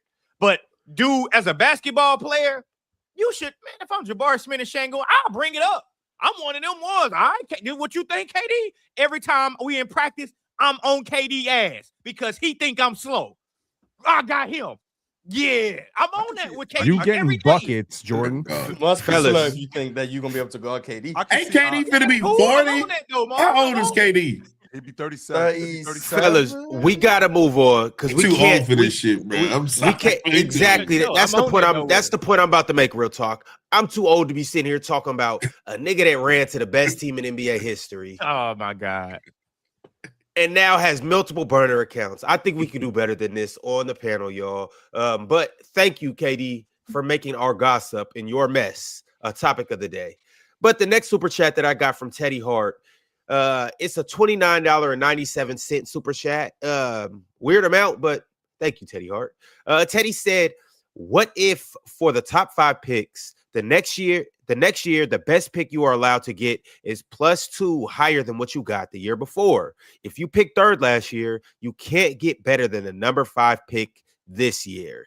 It de-incentivizes tanking for multiple years. I like that. That's a great idea. It's a step in the right direction. Okay, so it's not like I'm not trying to get better. So to your point, we had the number 3 pick. I got a really good player at the number 3 pick, and we improved this season, and we got better. But throughout the course of this season, he ended up getting hurt, and he had to go out of the lineup for like 2 months, and we're going to lose him for the rest of the season. We're going to be bad. So now I can't get anything higher than the number 5 pick because it was I had to deal with an injury. Well, is he coming back? Fair? No, he's done for the season. Right? He broke his hand at the end of February, and he's coming back next year. So he's coming back next season. You still got the player. The draft worked, man. Like the thing that I'm looking at is teams like Indiana that get this full year to reload. Yep. Like that's tough because if Indiana gets Tyrese Halliburton back, now they're going to get Ivica Zubac back, and they're going to get possibly a top 4 pick. Yo, get Siakam back, like, who was playing. They ended up coming off of. Siakam's still playing. Siakam's still playing. Just played in the All-Star game. But my point is, like, when they become competitive again, they'll go from like the worst team in the Eastern Conference to possibly the number 1 seed next year or the number 2 seed. If they get AJ DeBonsa or Darren Peterson, that's a number 2 seed right there. So that type of vault up, like, is largely due to the fact that guys are coming back. So this dude that you're talking about that made you so much better that he got hurt, well, he coming back. So it's cool. You can get the 5th overall pick. Give the number 3 pick to somebody else. No. I mean, I think that's a special circumstance. What about Washington, or what about one of the like New Orleans? Well, Washington doing the same thing that Toronto did last year with Brandon Ingram. Queen breaks his hand and he's now done for the season. We don't have our 1st round pick, by the way. We gave it away, so we don't have our. Who the hell asked you to do that? Okay, that was my fault, no doubt about that. I'm not arguing that point. But if I did, and I'm damn it, Joe Dumars, why are you so bad at your job? But I think the Indiana situation is a bit different, Penn, off the strength that I already felt like, I'm not going to say we, but me personally, I already felt like they were going to be God. I felt like this was a gap year with them, with losing Tyrese Halliburton and with what's the kid's name that they got from Gonzaga, Ron, the light skinned kid, Nemhard, like with him and with these guys all being hurt, I felt like next year, with getting Halliburton back and getting these guys healthy, they're going to be better next year. A team like New Orleans, who's actually trying to build something, and their foundation is Fears and Queen. That's their foundation. Like, I need these guys to play, and I also need my draft picks, which I screwed up because I gave my draft pick to Atlanta. I don't know why the hell I did that, but I did do that. But let's just say, for the sake of argument, I didn't. If I lose Queen, I do need my draft pick. So if we end up at the bottom of the Western Conference, your draft pick. Yes, he's my draft pick from last year. But that's the pick you traded for this year. But the point I'm making, Penn, is that with New Orleans, not Indiana, who's in a gap year. I'm talking about New Orleans, who I need Queen, and I got Queen, and he didn't work out this year because he got hurt, and I ended up losing him. They traded their pick for this year for Queen. That pick is gone. So that's what I'm saying. Like it, you don't even have Queen. Like what are we missing here? You don't even have Queen if you don't trade that pick. So that pick is not yours. That pick belongs to Atlanta. The fact that you gave it up last year don't mean. I mean, and also like this loss aversion is crazy to me. It doesn't matter what pick you give up. You're giving it up. It's gone. It doesn't matter. If I trade you a pick and you get the first overall pick, I'm not losing anything extra. I'm losing the political battle of the optics. I'll look stupider because I gave you the first overall pick. And that is fact, right? That is fact. Really quickly, that is fact, right? That is fact. I'm not going to argue that point. What I am arguing is with all things equal, I moved up in the draft, and instead of taking Fears, I took Queen, and maybe Fears dropped to me, and I do end up with both of these guys, and I get to keep my pick. So now New Orleans isn't bad. So what I'm doing is I'm banking on both Fears and Queen as my foundation. Queen ends up getting hurt, and I lose him from the end of February for the rest of the season. So now that number 3 pick that I would have gotten in the lottery, I can't have that now to continue to build my unit because now I got to fall back to the number 5 pick, which I really don't want the guy at 5. The guy that I want at 3, that's the guy that I really want. And now you don't need all this shit to be building the team. What about the other fucking picks you had? You got fucking Zion Williams, Trey Murphy. You don't need all this shit. Goddamn. Just coach the damn team. Stop letting them motherfuckers go out there and play junk ball. Coach the fucking team. All of this. I need this guy. You don't need shit. You need Dyson to coach what Daniels. you got. Chill. How many lottery picks does this team have? How many first rounders have actually went up to Jordan Hawkins, Dyson Daniels? That's 2 lottery picks. You got Zion Williamson. That's 3 lottery picks. That's 3 lottery picks. Yves Missi is not a lottery pick, but he was by some people ranked as like the 11th, 12th, 13th player. So you got a first round pick that dropped to you there. You got a lot of players. Trey Murphy was almost a lottery pick. Lord knows he's performing like one. You got Zion Williamson. I mean, how many of these dudes do you need? You got Derek Queen and Jeremiah Pierce. You got an entire roster full of lottery picks. New Orleans shouldn't be as bad as they are. I'm not gonna lie. Like it's like a begging ass woman. Like, girl, you don't need no more BBL lip fillers. You don't need no hip purses. Your ass just trash. Heels. Comb your fucking hair. That's it. Okay, that's so it. Comb Zion, your hair. Be nice. Did you Zion hasn't worked out. You keep saying to coach the team, Jordan. Zion hasn't worked out. It just hasn't. No. It just hasn't. Zion have came out and said that a lot of times, if it's up to him, he would play. So that tells me it's up to these front offices trying to pair Zion with this guy that they never get. New Orleans not getting no more lottery luck. You motherfuckers done got Anthony Davis. Y'all done got Zion with. You ain't done shit. I'm not giving you no more luck. Coach what you got. Develop what you got. Nobody's coming to New Orleans anyway. So coach what you got. Do what you got. You got Trey Murphy. They got a team over there, bro. Realistically, they got a team. They ain't doing no good job of structuring these guys. I'm tired of people just complaining and believing that, I need the number 3 pick. I need the number 2. You need to shut the fuck up and coach what you got. That's what I would do if I was Adam Silver. Mars, you had a point. Mars, you had a question. I mean, his idea means that every year, whoever's in the top 5 the year before, they're automatically excluded from the number 1 pick the next year. Yes, they move back. Like if you get the 5th pick, and then you're even worse next year, the best you can get is 7. Yep. That just doesn't make sense. And then the next year, Mars, if I get the 7th pick, the best I could get is 9. Well, no, he said it was just for the top 5. So I guess once you fall to 7, then you're back. Yeah, it would have to only be for the top 5. But like, if you are a legitimate 5th pick or whatever, and then next year you suck, like you never even had a chance of the number 1 pick. Nope. Like at that point, it's not even a lottery. Like you just got screwed. I don't know. I feel like people underestimate. Like a lot of these teams tank because they sucked in the first place. That's why. Like the Wizards and the Pacers and the Kings. Well, the Kings have probably only just started tanking. The Pelicans aren't tanking. They have no incentive to. They just suck. And then Utah have only just recently started tanking. The Nets have only recently started tanking. Like it was 2 months ago we were talking about the Nets been hooping in December. Like the reason these teams tank is because they all suck. So they might as well maximize their suckiness. Like it's not. It's not like shit. They are by trying to maximize the value of the pick. That's what they're maximizing. No, I'm saying. But that's what I mean by maximize. I'm just letting you know. That's what I mean by maximize. It's not like you get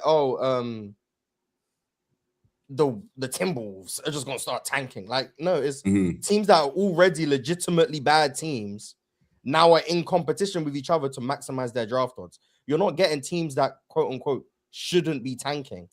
The Mavericks did it. The Mavericks did it 1 year. Bad.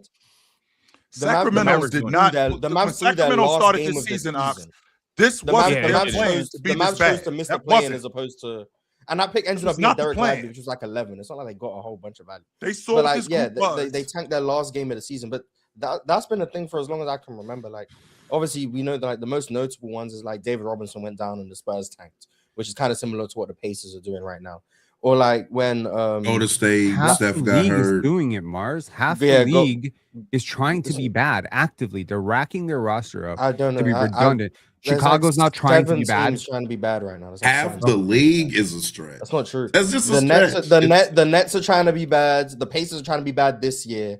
The Wizards are trying to be bad. The Trailblazers are not trying to be bad. Now. They're not. And the Mavs and Grizzlies have started tanking. Charlotte those are the 6 teams. Those are the 6 teams trying to be bad. The Pelicans are not trying to be bad. The Kings were not trying to be bad. The Bucks definitely weren't trying to be bad, and the Bulls never tried to be bad.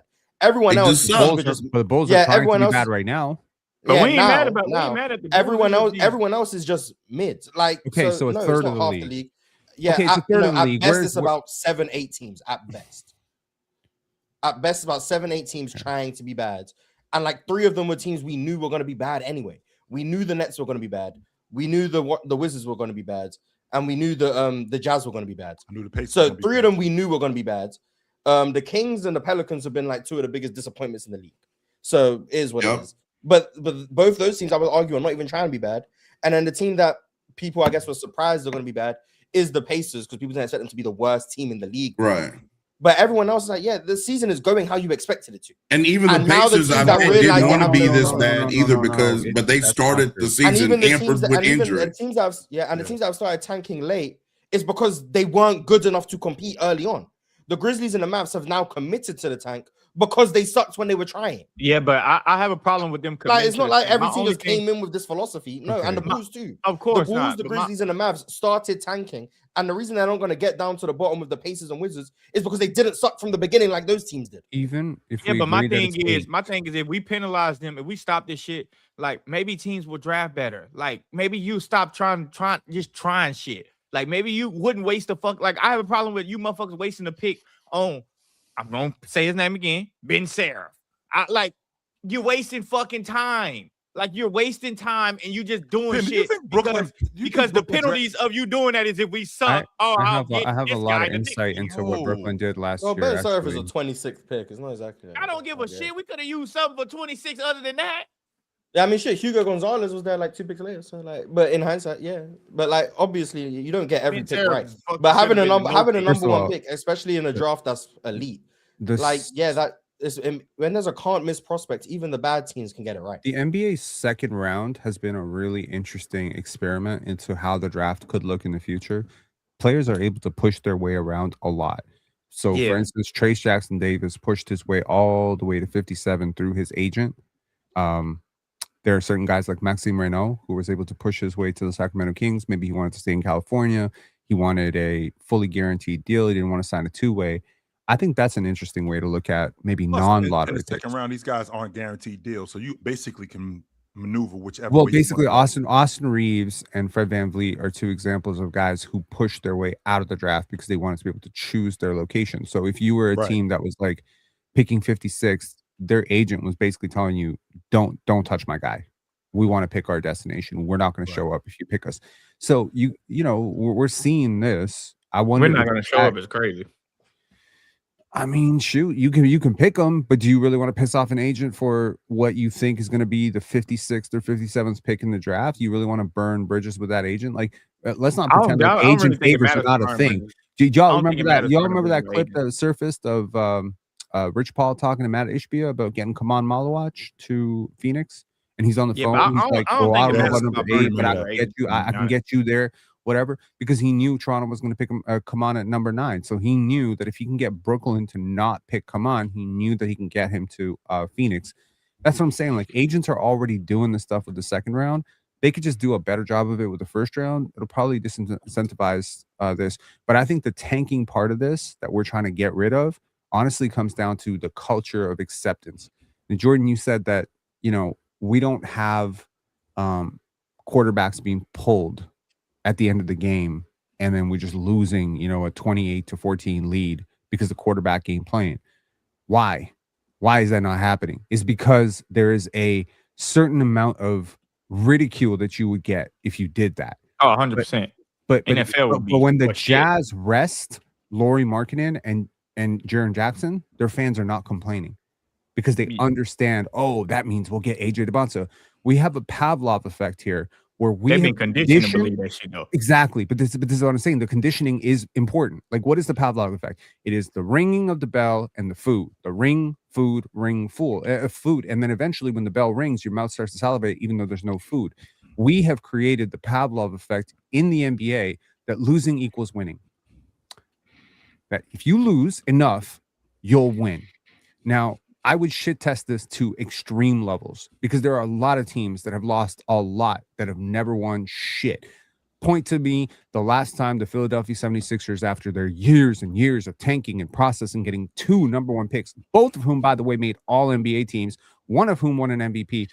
When's the last time that team went to a conference finals? But the difference is that we are improving though, right? And that's the plan. Because improving from what? It's been like to be fair, the Sixers ended up getting like worst possible outcomes on right. So it's not like it's that's exactly it don't work. That doesn't mean it doesn't work. That means that they got the worst end of the stick. We had some bad luck, right? Because for every team that gets the worst end of the stick, there's teams that get the best. No. Because you established a culture of losing. Okay, and that losing culture. That's not why Joel Embiid's knees didn't work. No, that's not why. Joel Embiid's knees didn't work because of an established. If Joel Embiid was drafted, Markel Fultz didn't crash a motorcycle because of an established culture of losing. Yes, Ben Simmons' back didn't stop working because of an established culture of losing. Maybe that's not why that happened. Shit happens. They got unlucky.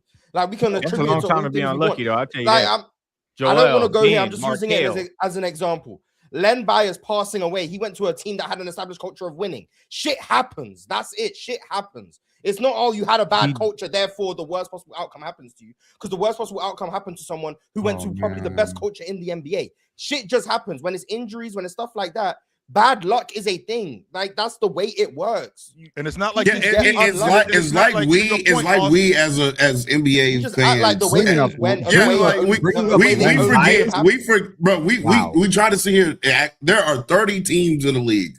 One team wins per year. That's it. One team. So the probability of you winning a championship is slim to none to begin with. There are going to be a multitude of reasons for teams to underperform, not get somewhere, not win a championship. Like, it's going to be a slew of reasons. That doesn't mean that you have a culture of losing. It's just you have a slim probability of winning in the first place. This but when it is not a fair opinion. No. Hang on 1 second. You are not going to pretend that 30 teams have equal odds every single year. Let's say it's 6. Chances are let's say it's 6. How many? Okay, chill. Answer this question, or Mars, literally anybody. How many years have the Sixers been a contender? Define contender. Like winning the whole thing, or how about this? Contender? Yeah, that's a good question, Mars. What is a contender? A top 2 to 3 team in the Eastern Conference. So every year Joel Embiid was in his prime, they were a contender. Yeah, he won a league MVP. They were contenders. So what's that? 19 to 24.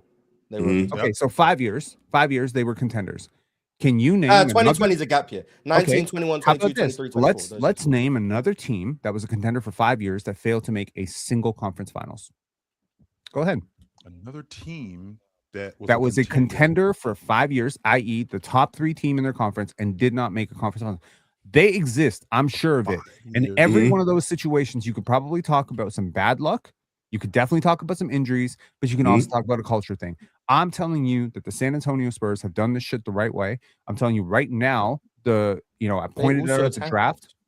What'd you say? The Spurs also tanked. That's how they got Yes, they did. Yes, the Spurs tanked for Wemby. They did not intentionally lose games, Mars. There is a difference. That's what tanking is. What are you talking about, Penn? Is there a new definition of tanking that I'm confused What the hell is going on, Penn? What's happening right now? Y'all get animated. No, I'm just confused. I thought tanking meant intentionally trying to lose. I thought that's what tanking was. Okay, so there's a gap between I'm trying to lose basketball games by intentionally making my roster super young and running. So the Nets aren't tanking to you. Just want to clarify. The Nets aren't tanking. The Nets are and the Wizards aren't tanking. because they're just young teams? I think that these teams are probably doing it the best possible way. So they are tanking then. Yes. They are young Okay. teams that are developing teams. No. No, I'm listening. I'm intellectual Hear me out. curiosity. I'm listening. There is I am a too. complete difference between what the Utah Jazz are doing now, what the Raptors did last year, sitting Scotty Barnes in fourth quarters, sitting RJ out, alternating games. This shit is sending a message to your team about what are our priorities. Okay. The Sixers drafting center on center on center, and then having players, deliberately sitting out, resting entire years, stretching injuries. These players are party to this. Okay.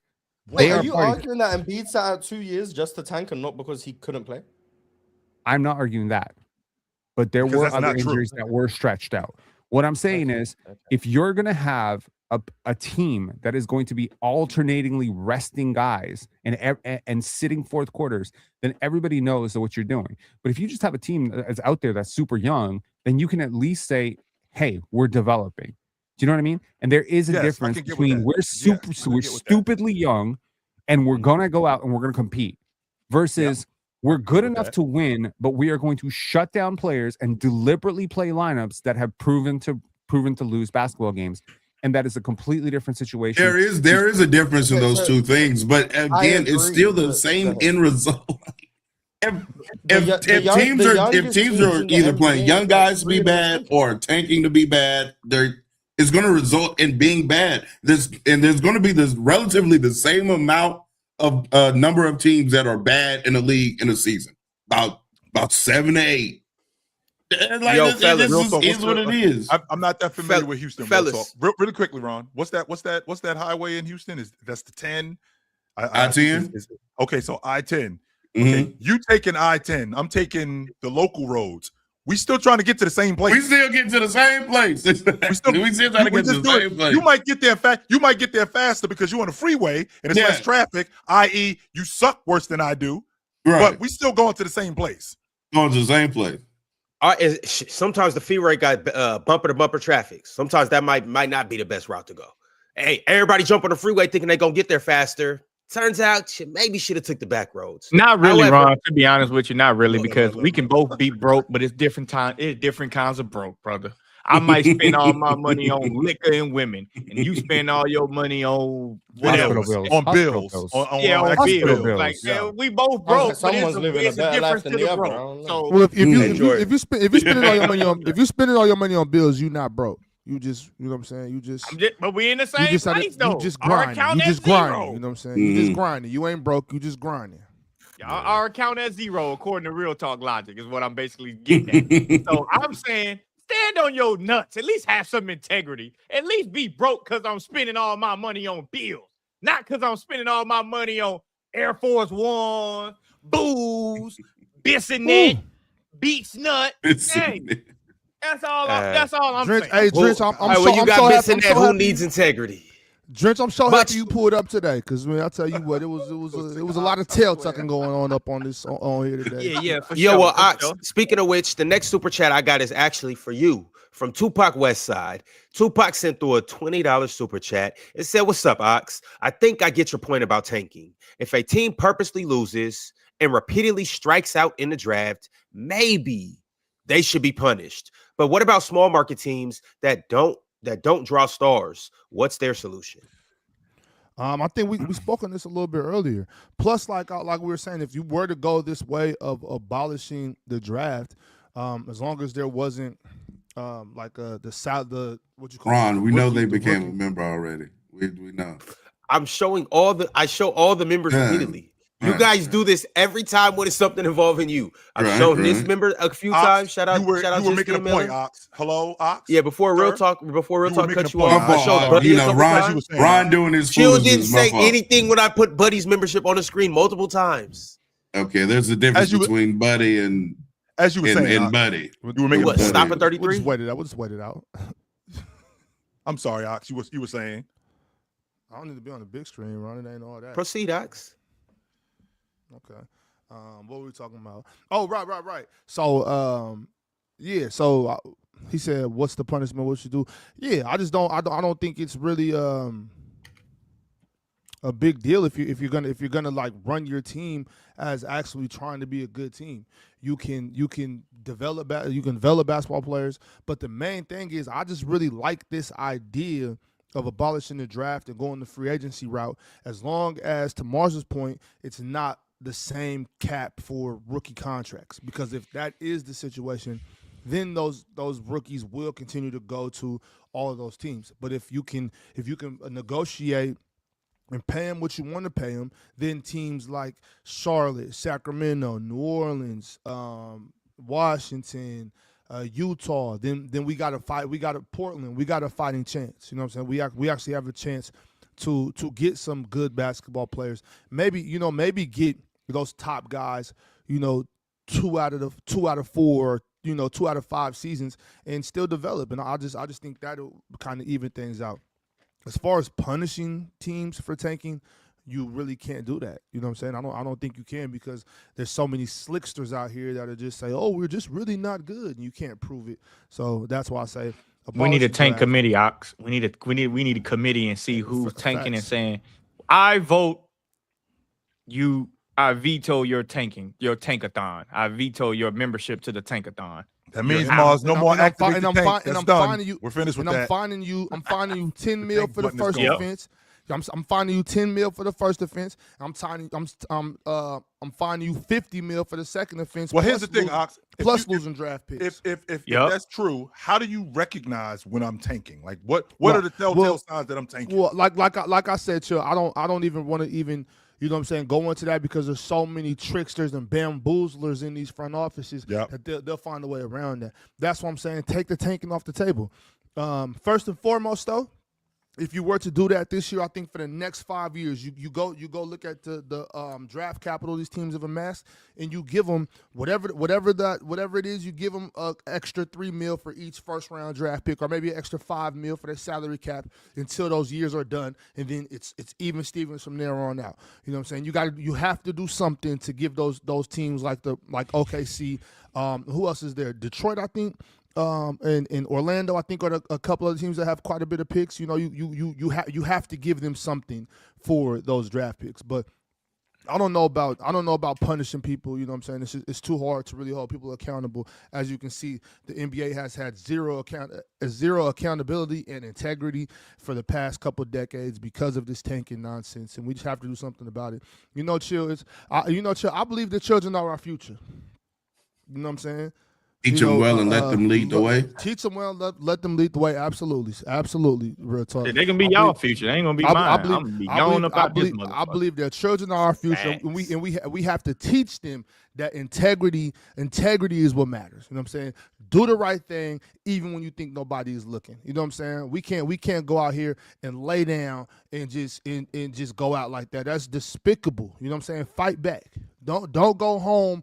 Don't go home without no lumps on your forehead and your lip not split. This is ridiculous. These teams aren't even trying. It's sick. It's sad. I hate to see it. I will be perfectly happy going home in perfect condition with my neck not lumped up and broke. I will be perfectly fine. Hey, you know what, buddy? You got it today. I'll see you tomorrow. I don't know. Hey, big dog, I don't want no problems. You right. You right. I'm a hoe ass. What about the fans? But tomorrow I might not be a hoe ass nigga. And if you call me out on it, you might get your neck broke. Hey, but today, buddy. What about the fans, Ron? When that nigga hit you first, it's a little different. But it is a little different. But you don't gotta get hit though. Sometimes you just gotta let bygones be bygones. Sometimes a nigga don't want to hear all that shit and say, nigga, you gonna fight me, Ron. I don't even know who you are right now. I don't even know who you are right now. People evolve and change for the better. What I'm saying is, George, you guys keep saying, what about the fans? Yeah, what about the fans, bro? So if I'm a Portland Trailblazers fan and I buy tickets to go watch the Portland Trailblazers, and I know Denny Abdie is hurt, and I know Damian Lillard is out for the season, and I know Drew Holiday has not been the Drew Holiday of old, don't buy the tickets. And you know what? Here's another thing, though. If I'm a fan of the Portland Trailblazers, and I grew up in Portland, and I'm a Trailblazer through and through, I'm going to support whatever team we put out there, and I'm going to enjoy being there to root on my team. If not, then I'm not a real fan. But on top of that, the Washington Wizards have sucked forever, as you guys highlighted. The Utah Jazz have not been good for a few seasons. I know what I'm going to watch. If I'm a fan, I know what's going on. If I'm just going for drinks and entertainment, then that's different. Enjoy the basketball game. That's definitely not the case. That's not the case, Ron. What's really going on? What's really happening is if I'm a Portland Trailblazers fan and I go watch the Portland Trailblazers, right? And let's say Denny's not out for the season. Let's say they got the whole team. No, I'm talking about I said Dame. Okay. With we know Dame is gone, but let's say everybody's so that's what I'm saying. No, I'm not buying a ticket expecting to go see Dame because I know he's gone. We're not talking about Dame. We're talking about this team right here. If I'm going to watch the Portland Trailblazers play against the Orlando Magic, and in the third quarter the score is 86-89, and then Tiago Splitter all of a sudden pulls out Shaedon Sharpe and Jeremy Grant, who both have 21 points, and then boom, we lose by 15. That's what I'm talking about, Ron. And you know what I'm gonna do? I'm gonna bring a sign to the game. I'm gonna bring a sign to the game. I'm fine being the minority. I am the minority. You're right, Chill. I am the minority. I'm fine with that. No, you're not. I'm fine with that. I like it. I like it over here. I like it over here. I ain't no sheep. I ain't no sheep. I like it over here. But look, everybody. I ain't saying that's a bad thing. I'm not. Chill. Look, I know. Titans stuff, right? I have not missed a Titans game. I watch every single Titans game probably for the last 10, 12 years. But the reason why is because when I cut on the game, they at least trying. They not pulling Cam Ward at the end of the game because they want to pick. Like, we try, we just But suck. Jordan, I would pull Cam Ward. We still running the ball and we down 21. I would pull Cam Ward for the last 5 games of the season for every single fourth quarter to get Megatron. I would do that. Okay, well, that's you. I want Megatron. You don't. And you know what, Ron? And Ron, just so you know, just Cam Ward. Cam Ward with Megatron. Now he is Super Bowl caliber quarterback. And just so you know, Ron, you ain't in the minority with that. There's plenty of people who think exactly like that. If that means that we got to lose a couple of games to get him Megatron, they don't do that in the NFL, doing bro. it. They don't do it like that. I'm not saying they do, Jordan. I'm saying I would. There's plenty of teams that the Portland Trailblazers are in 12th place in the Western Conference. There's plenty of fans that are recognizing that we ain't that good. And if we got an opportunity, somebody said the Titans tanked to Tim Duncan, y'all know what the fuck yeah, but I know the Titans. If we got an opportunity to get James or Tim Duncan, we did not do that. But chill. My thing is, right there you go. NFL teams don't do that. Somebody said they tanked to get Cam Ward. No, the fuck they didn't. Will Levis was just ass. That was the bottom line. He was their number 1 quarterback. By the way, the Patriots literally lost. The Patriots had the ship in they had the number 1 pick in their hands. They literally won the last game, and we got the number 1 pick. That's how it was. The Browns and the Raiders did the same shit. Was that the Browns and the Giants? One of them. The same shit. The same shit. They don't do that in the NFL. First of all, you'll get your ass hurt playing around in the NBA, NFL, sending somebody out there that you know ain't compatible, and they get their ass smoked. You'll feel like horrible. That's the integrity of the NFL, though. I'm not saying like, for example, like Max Crosby, they sent him home. I understand that, but the NFL also buy niggas out at the end of the season. Like, yo, Tyreek Hill, get your ass up out of here. Hey, you, get your ass up out of here. They also do that.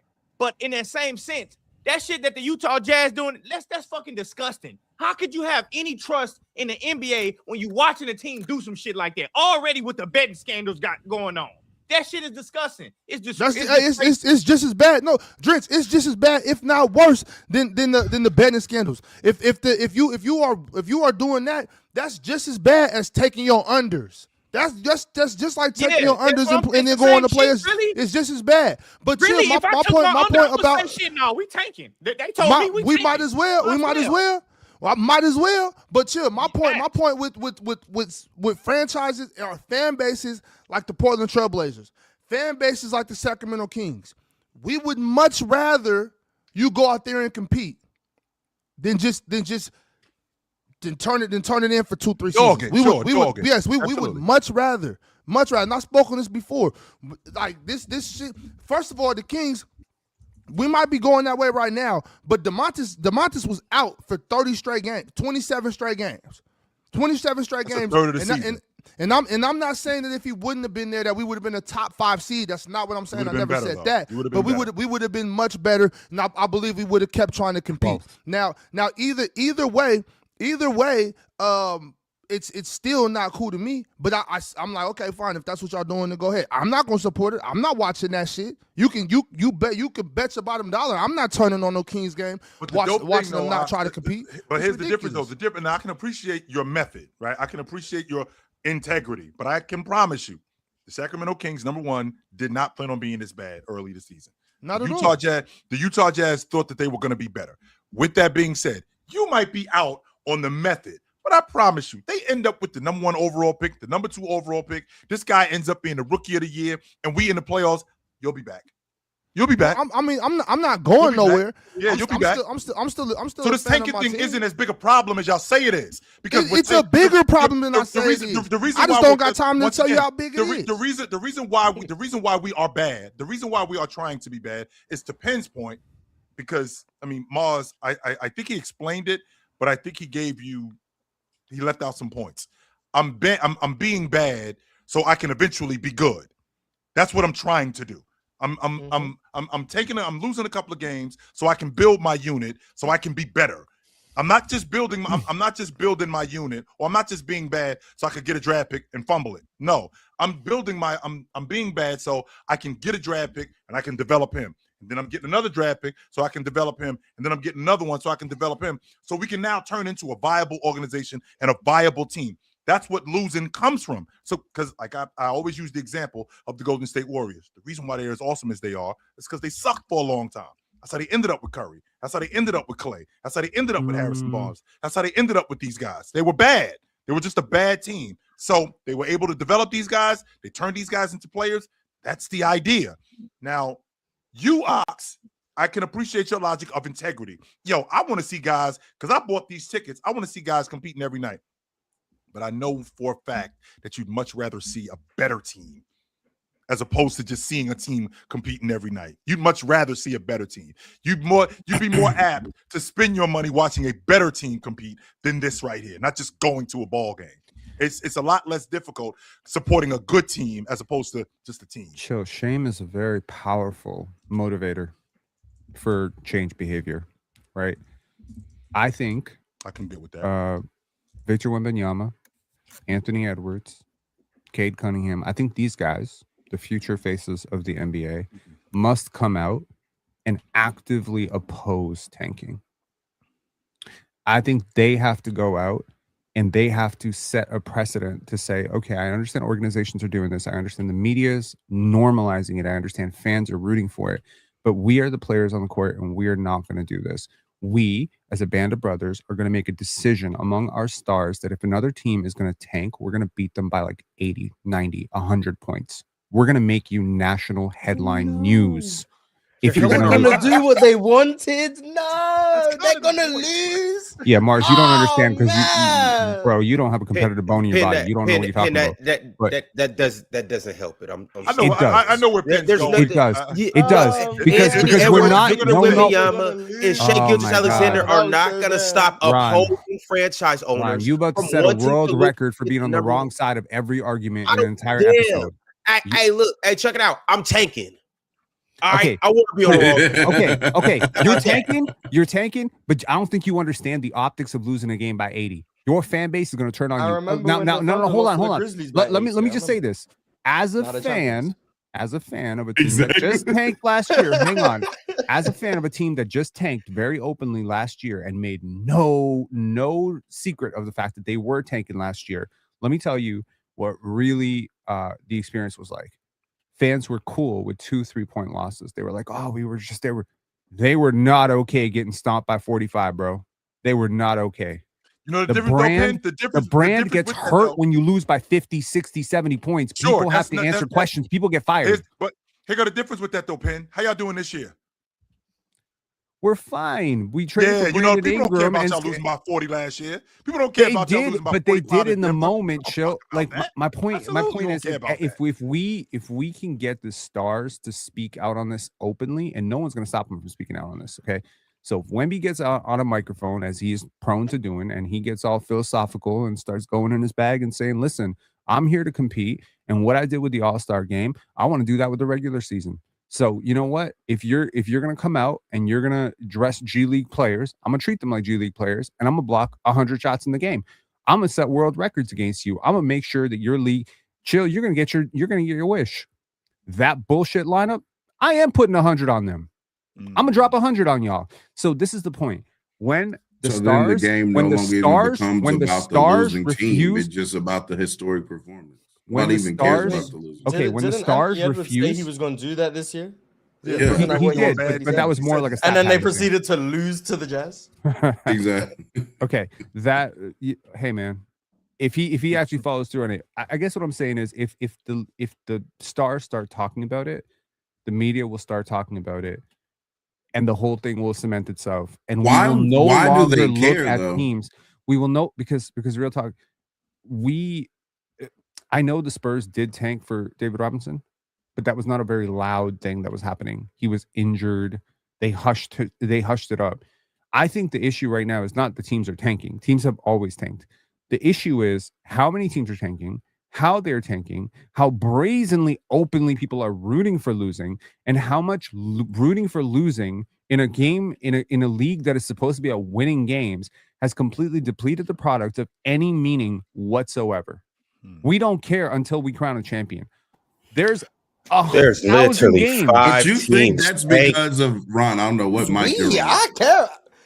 I don't know. You care about regular season results? You care about Jazz Hornets? I care about watching. You care about Jazz Hornets tomorrow or Thursday? You care about that game? The Hornets. Yeah, I care about watching. I didn't ask you if you enjoyed it. I said you care about the result.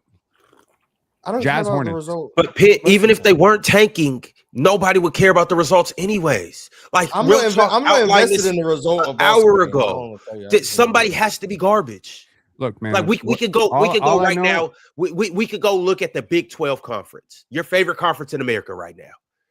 Mm-hmm. There are bottom feeder teams in that league. I promise you, they're not tanking because they're like, oh, we'll get more NIL money next year. No, they are actively trying to win. The 2 bottom teams that play in that league, they're going to be low in attendance just because they suck. That's just what it is. Bro, every time I'll cook, you want to spit in my pan. Come on, man. I bet you. I'm making that trash ass ingredient better.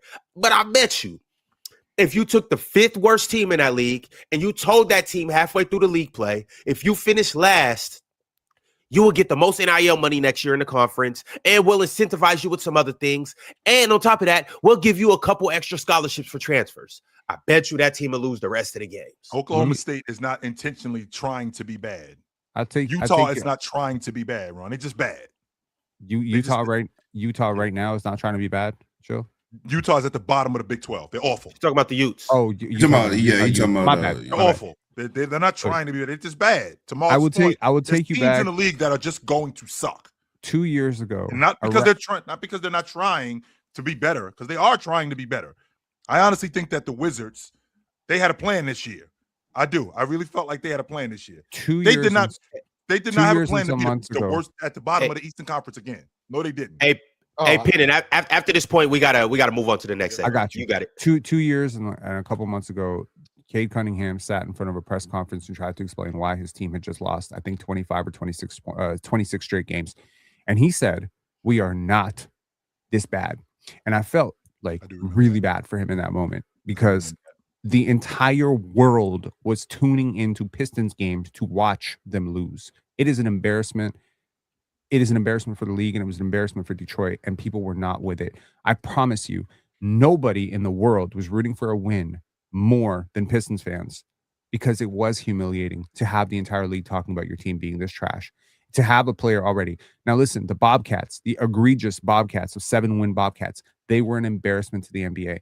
What I'm saying is if Wemby gets his stars in line, if we get the stars on these winning teams, Luka, Wemby, whatever, and we just say we're not going to play in a league that has such a low bar for competitive competitive balance, and we're going to embarrass these teams to the point where they're not going to be able to do this. And we're going to talk about it. We're going to go on podcasts. We're going to talk about it. We're going to say, we don't want to do this anymore. We don't like tanking. We as the players want to compete on every single night. We're sick and tired of teams sitting fully healthy players. We're sick and tired of the fans being deprived of games that they absolutely want to see. I'm sorry. I understand that Domantas Sabonis is not on a championship contender, but I want to see Domantas versus Karl-Anthony Towns. And I can't see it if they both Nobody wants to watch Domantas. Yo, you're not like respectfully. I'm not. That's what I'm bullshit, saying is, man. no, what I'm saying is it's not even Domantas. It's not even Domantas. It doesn't matter who the Kings play against.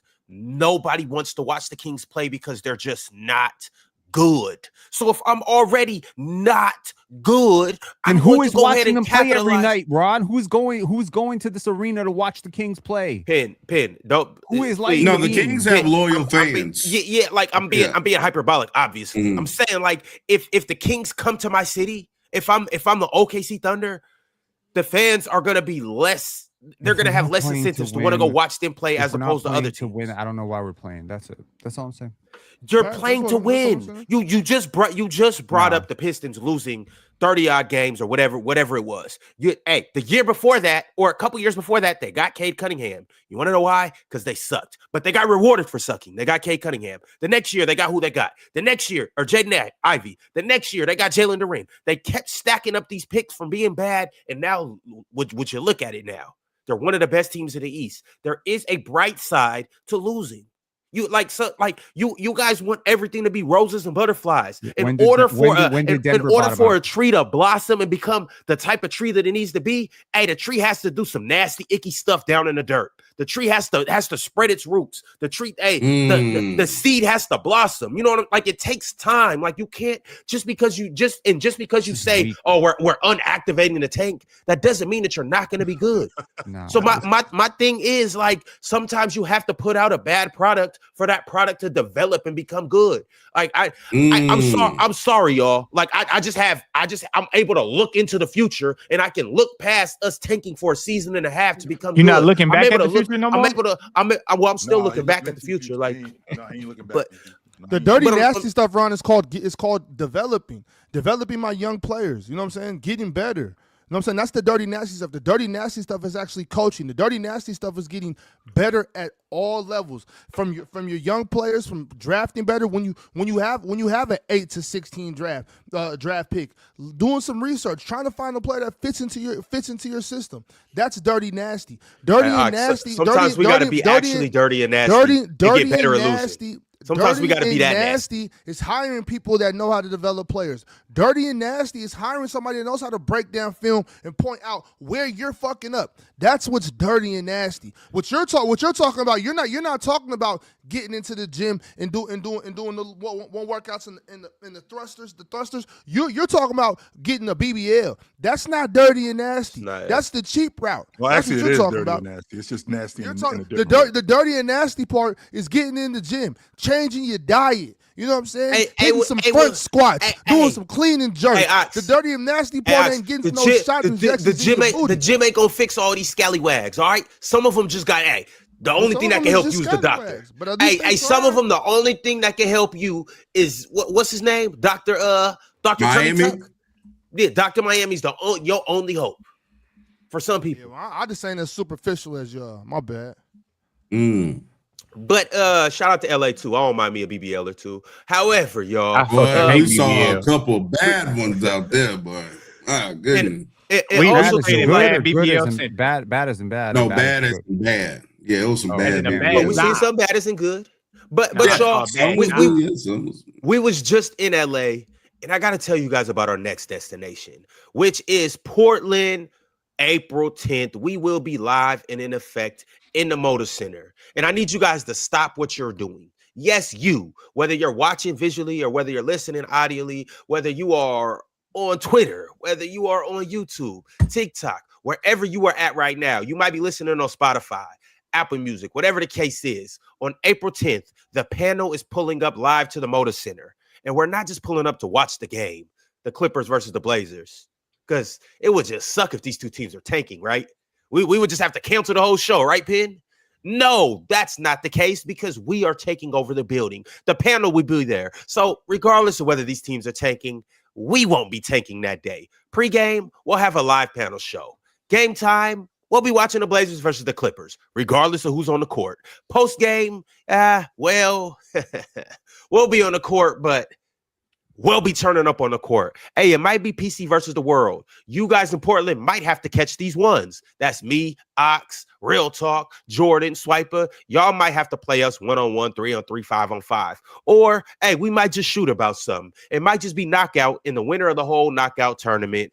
Might take home $1,000. I don't know just yet. What I'm saying is there will be a post-game experience on the court. And your tickets to the game, well, you get the tickets to the game. You get a live show. You get a meet and greet. You get a chance to hoop with us. And you also get a chance at some prizes. Shoot around, fun games, exclusive prizes from Fanatics, jerseys, drip, bragging rights. All of this comes with this all-inclusive experience. So what you need to do is get your tickets ASAP for one night in one arena. There's limited spots, but you get an exclusive experience. April 10th in the Motor Center. You don't want to miss this because I promise you, this is going to be an experience of a lifetime. All right, fellas. If I see any tanking, I am leaving. I'm just now realizing that we're actually going to a Kawhi Leonard game. I'm just now What is going on? putting that together. I've seen Kawhi Leonard play live. April 10th, is Kawhi even going to be playing? Yes. Kawhi going to find out his biggest fan is Yes. there to watch him. He's going to put up 60 points for you. They're gonna still be fighting for position. Yes, they are. For me, he should do it for his basketball team. The Clippers and the Clippers and the Blazers are 9-10 right now. That's where they are. So that should be a good one. Yeah, they right next to each other. And they actually like they're no games behind each other. Mm-hmm. Like so the Clippers are 27 and 29. The Clippers are 26 and 28. The Blazers are 27 and 29. So they're both technically 15 games out of the top seed. Mm-hmm. Yeah, they're gonna be. And I doubt that the Grizzlies are gonna catch them. We're gonna be able to watch Kawhi cook Tumani Kamara again. You know, the one that y'all swear was one of the best perimeter defenders you've ever seen. He ain't been there this year. But as you guys can see, I brought up the PC All-Star Weekend 2026 branding. And the reason why I put this on the screen is because we're going to show some love to these live shows by doing the top 5 comments of the week based on our shows from last week that we did live All-Star Weekend in LA, last Friday's episode and Saturday's episode. I know we typically don't do Saturday, but for you guys, for our lovely fans, for our family, for our followers, and for our fanatics, we did a Saturday show. And these are the comments that we got from this Saturday show. Let me go ahead and throw these up. The first comment of the week from episode 755. Icy Magoo said, damn, in person, Real Talk looks like someone I wouldn't leave alone with my Thanksgiving turkey. I know how he keep a I know now that he keeps a steak knife in his pocket at all times. That's crazy. He might be keeping it to cut your ass if you with him. Hey, look. Yeah. That's crazy. You ain't It don't be stopping nothing, though. That's the thing. It don't be stopping nothing. We definitely get done everything we need to get done around here. So, hey, Real Talk, just let these niggas know I got a big appetite. You know what I'm saying? Hey, you're not doing no damage with a steak knife? What? Just saying. You know what I'm saying? It ain't stopping nothing around here. And if you got a good steak, I will eat it. Absolutely. Oxa said you ain't doing damage with a steak knife. First of all, why y'all? Why True. I see somebody do damage with a rusty spoon. This dude talking about Real Talk. Let me tell you right now, I seen Real Talk. That's good living. Don't let this workout shit fool you. That is good living, brother. Be clear. Yes, sir. That is good living. Yes, sir. That nigga ain't living good. That nigga is bad. What we talking about him living good? Real Talk ain't living good. Real Talk doing bad. You see that boy in the club dancing? He looked like he living good. I was living great. I don't know what you talking about. Y'all should have stuck around a little bit longer. Yeah, my boy. It got a little hype a little bit, a little after that. I don't even know where y'all went. Y'all dipped they were saying it went up. You know what I'm saying? You just had to get a little alcohol in your system. That's it. At 8:30. Hey, little do y'all know. I said, Real Talk. They had them cigars at the bar. I went and grabbed a cigar. I'm still pissed. I missed Jay. I'm hot behind that. Yo. They did have a cigar. Yeah, I should have got me a cigar. That's some good cigars too. I miss Jada. Damn. Montega. All right, the next comment of the week from All-Star Weekend, episode 755. Trim Duncan said Jordan got them mustard ass trousers on. You ain't see him in person. Like they was even doper in person with the designs on them. You just saw that they was just yellow pants. Nah, them shits was dope in person. Yeah. Hey, brother, say what you want to say. Okay, I don't get that same result from the women. It don't matter. So, hey, man, you know, I ain't supposed to be looking cute for the guys. I don't wear nothing for a guy to be like, yo, bro, that was cute of you. That would be kind of crazy. That is true. But remember, I'm the Drench man, not the French man. So, hey. And he is as advertised, ladies and gentlemen. Just so you know, it is as advertised. How do you know? Because I was there. Drench, he cleaned it in the kitchen sink. Yes, he is. Yes, my dude is. And, hey, and chill. Mm-hmm. We didn't even do much in LA. That was light work. I ain't even light know. work. You ain't seen nothing. We in San Francisco. Woo. It was a nasty scene in San Francisco. Just letting you know. Oh, isn't there not a Nathan? We finna see what Portland talking about. You know what I'm saying? That's what we finna see. Yeah. Ron, matter of fact, Ron was with me in San Francisco a lot. You know, he was with me a lot. I got to keep my game fresh just because whenever I see Ron know what time it is when he see me. So I got to make sure that, you know. So you keeping me on my toes too. Yeah, you know I gotta make sure that medallion you put up with. You know, I gotta step up my accessory game too. I gotta make sure that Ron know that I'm fresh when he see me. Like, all right, I gotta get on top of my shit because I know Chill gonna be on top of his. The next comment of the week is from Unpredictable 0.0216. Unpredictable in episode 755 said production looked better than some of these bigger podcasts. The panel. Hey, we did too. Yeah. Hey, I'm gonna tell you the truth. What bigger podcast? What bigger podcast? There ain't no bigger podcast. Shut your ass up. Talk that talk, man. I'm gonna tell you the truth too, though. Hey, man, I was working behind them scenes too. I'm just letting y'all know. I did see you, Drench. Don't think I ain't see you behind the camera. I saw you behind the camera, Drench. What was you back there doing, by the way? Jordan was directing. He was directing. He was directing. He's like, yo, go to camera 2, go to camera 3, zoom into Swiper's nose. Did you see me do that for real, Penn? You saw me do that for real? Yeah, I seen you. No, I definitely was doing that. I swear to God, I was definitely doing it. I know you were doing that. Yeah, I know who wasn't directing. Got the video. Francis got the video. I know exactly who wasn't directing. So you know what, Jordan? You got all you got. That's not a shot. That's not a shot, Chill. That's just. You don't got to do none of that because you got to be right here. Jordan got all the testimonials. I can attest to his directorial skills because I seen him. Chill, you can attest to his pants because you've seen him. And Mars can attest to his nap skills because he's seen it too. Oh, so that's crazy. There we go. We got skills, just so y'all know out there in internet land, we have different levels around here. I am the talent. I don't work in the production area, right? The camera is on me. So when the camera is on me, I have to produce. That's the people behind the camera who take care of that. So I don't work in that area. No. I seen you never went off stage. They alternated everybody. They didn't. He did the last day. He did the last day. We got his ass. Oh, you did, huh? Okay, my bad. He took a quick breather. Tanking. Yeah, we started tanking. Yeah, we started tanking. Actually, had to go get his ankle wrapped. Yeah, we started tanking. Now, are the Jordans still clean though? As the kitchen sink, brother. I do not play when it comes to the kicks. But with that being said, they did, and like Zion said, I was able to go. They took me out the game. I was good. Sure. I was good. I ain't gonna lie to you. I enjoy being behind the camera too. Like just the whole creativity and production part. I really enjoyed it. I'm thinking about me getting a studio like that so I can do the same thing. Like I definitely enjoyed that type of part about it. I'm glad I learned it, and it took me. Like it was fast for me to learn it. Like I kind of got it down. You will make billions. You make billions. In fact, Jordan, go do it in a city that will put in half the money. Cities put in half the money to do that. Yeah. Absolutely, you creating jobs. This a film guy right here. He know that. Oh shit, boy, I ain't know that, boy. Hey, Ox, let's get together. Let's get your lawyer on the phone. Let's make something happen. I know you say you want to do it. Hey, LA right up the street, big dog. No, not LA. Go somewhere else. Go to New Orleans. Go somewhere where you can bring jobs there, and the city will literally put money into your studio, and then you can take your studio and rent it out to other people. You get paid first, bro.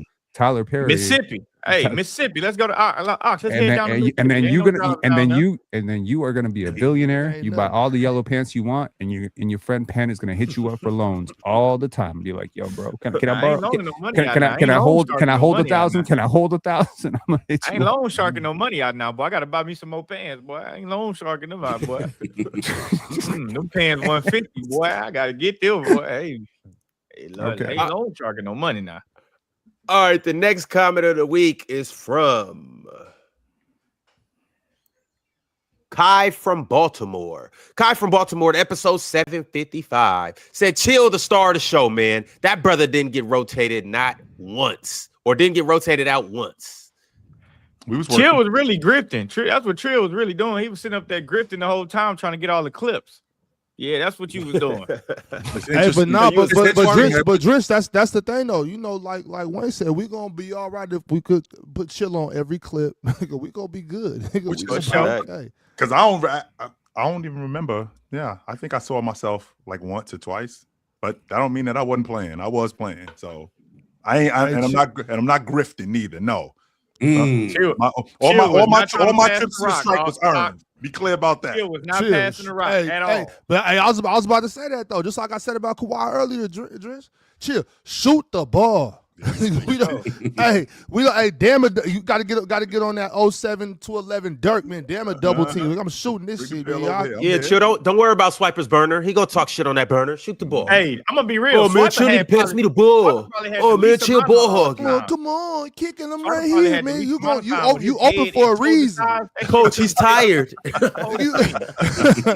You open. Come on, coach, he's pulling his jersey. Damn all that. You can shoot the ball. Hey, look. Swiper probably had the least amount of time because his goddamn head and his shoulder took up all the damn camera space. We had to maximize what we could. So you saying that we didn't have the bandwidth for Swiper's Hell head? no, we had that's why you never see no solos of Swiper. Every time somebody got to be side by nigga head don't fit in one frame. Hey, Swiper white as hell, y'all. Like Swiper, that nigga got everybody sitting on the couch like this. Get your big shoulder ass on. Hey, twice though, like when he got on that couch and was sitting in the middle next to me, I was like, God damn. Get your shoulder off me. That's all I be telling y'all better leave Swiper alone. Never. Hey, Mars, you remember how I was messing with Swiper about getting sitting in the middle seat and with his big ass shoulders? Bro, why I get on the plane and the big wide ass dude, this motherfucker was damn near sitting in half of my seat. Bro, I spent the whole flight like this. I'd have been there before on mini flight. And you can't tell him to move over, Drench, because he already moved over. You can't tell him to move over because he already moved over. Me, can you move your feet out the aisle? Fuck no, I can't even get my feet in my chair. Like, bro, he wide as hell. I'm talking about, y'all, what's that dude name on SpongeBob that was hiding all them pickles in his damn underneath his tongue? What's the one? Oh, Bubble Bass. Yeah, that's how big he was. Like, I'm like, God damn. Mars, you watch SpongeBob? Mars, how do you know about Bubble Bass? You watch SpongeBob? Used to. I know how he knows about Bubble Bass. Yeah, the low memes. Yeah, that's low. Nah, but that's see, Drench. That's what that right there is when that's when you need Swiper, because Swiper go Karen. He'll call corporate. I need a whole new seat. I can't ride like this. This is unsafe. They need to start doing people like this. Before you get on a flight, they need to measure. They need to have a required measurement for shoulder size. You do. You have weight to size, or your ass you have to buy another seat. Nigga, it's no way your big ass supposed to get a middle seat. You have to buy. You get the middle seat and got me doing this. The whole that is kind of crazy. I'm not even getting the whole flight, and then they gonna wake us up and ask him if he wants some water. That nigga don't need nothing else to make him bigger. No, we good. Make his ass go sit next to the goddamn pilot. This is why Jordan will never have a burner. Oh, facts. I ain't got no exactly. Man, don't need no burner. I had an attitude the whole flight, bro. The whole flight just pissed off. Like, bro, why am I sitting next to this big Mark Henry ass nigga? All I could think about, like, bro, I can't even turn.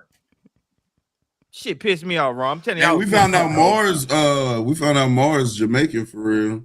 Shout out to Mars. Shout out to the reggae boys, man. Shout out to the Motherfucker. reggae boys, man. Motherfucker. Shout out to the reggae boys, Hey, man. that we boy knew Mars that. got on They some haven't new listened to music, it, boy. they still do my $10. But we Shout don't. out to the We reggae knew boys, that. man. We knew you were Jamaican, right? Shout out to the reggae boys, man. All right, y'all. The next comment of the week comes courtesy of Who's 07, episode 755. Said IRL panel always makes the best episodes. Y'all agree with this? Yes. Yeah. I do. Absolutely. Mhm. Absolutely. Chad, I'm gonna run a poll. I'm gonna ask you guys which one do you like better, our IRL episodes or do you guys like the virtual ones? I mean, you already know it's gonna I be think all fire of them one way or fire. another. You know what I'm saying? Mhm. All of them fire. It I don't just even think it's really dope. matter. I just think it's dope to be in a room with y'all because the energy is Mhm. different when I'm in the room with you dudes. Like I actually get to look at Ron's face when I'm telling him something, or get to look at Ron's face in his face when he's telling me something, and I know That's Ron full of overrated shit. right there.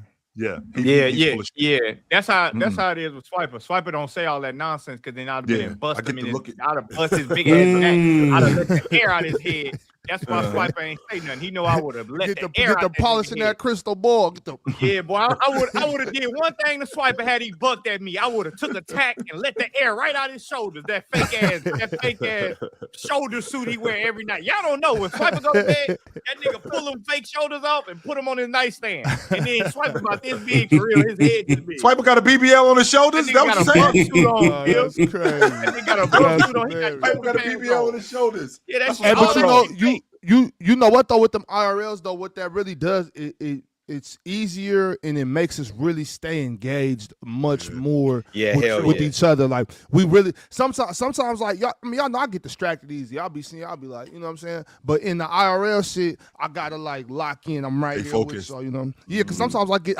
sometimes I get that real dose of that that, you know. That dopamine is what it's called. Mhm, and Nah, then I just got that ADD like a Ox got motherfucker. I'll be like, ADHD. oh shit. Yeah, Ox over here. Ox over here. Hey, Shouldn't What's that shiny shit over there? no, you hey, didn't take your medicine Yo. today? over here. Nah, I don't do And- that. I don't medicate. And Come on, Swiper Jabari, can't, do better. Swiper can't dominate the mic like he be doing on this shit when he be getting all close to the mic. And be, I'm gonna fuck you up.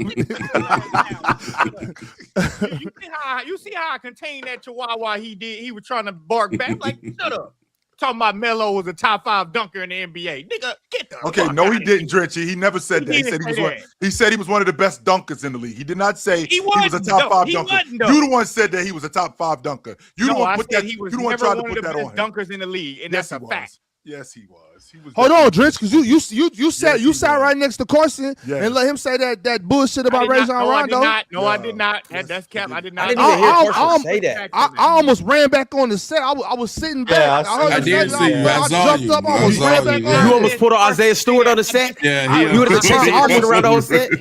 Bro, I almost knocked some cameras over. I was like, oh shit, let me. I had to stop disagree and with him. put my I brakes on. said he was tripping. That was Mars. Now, was Mars on at that time? No, Yes, I he was was. gonna say, No, he Mars, was. like, He y'all blame was. me. He Like, was. you gotta Mars blame both got me. stuff Somebody, done. somebody No, was man, I ain't on. do That might have nothing. been, I don't know. That might have been real talk ass. Oh, I don't know.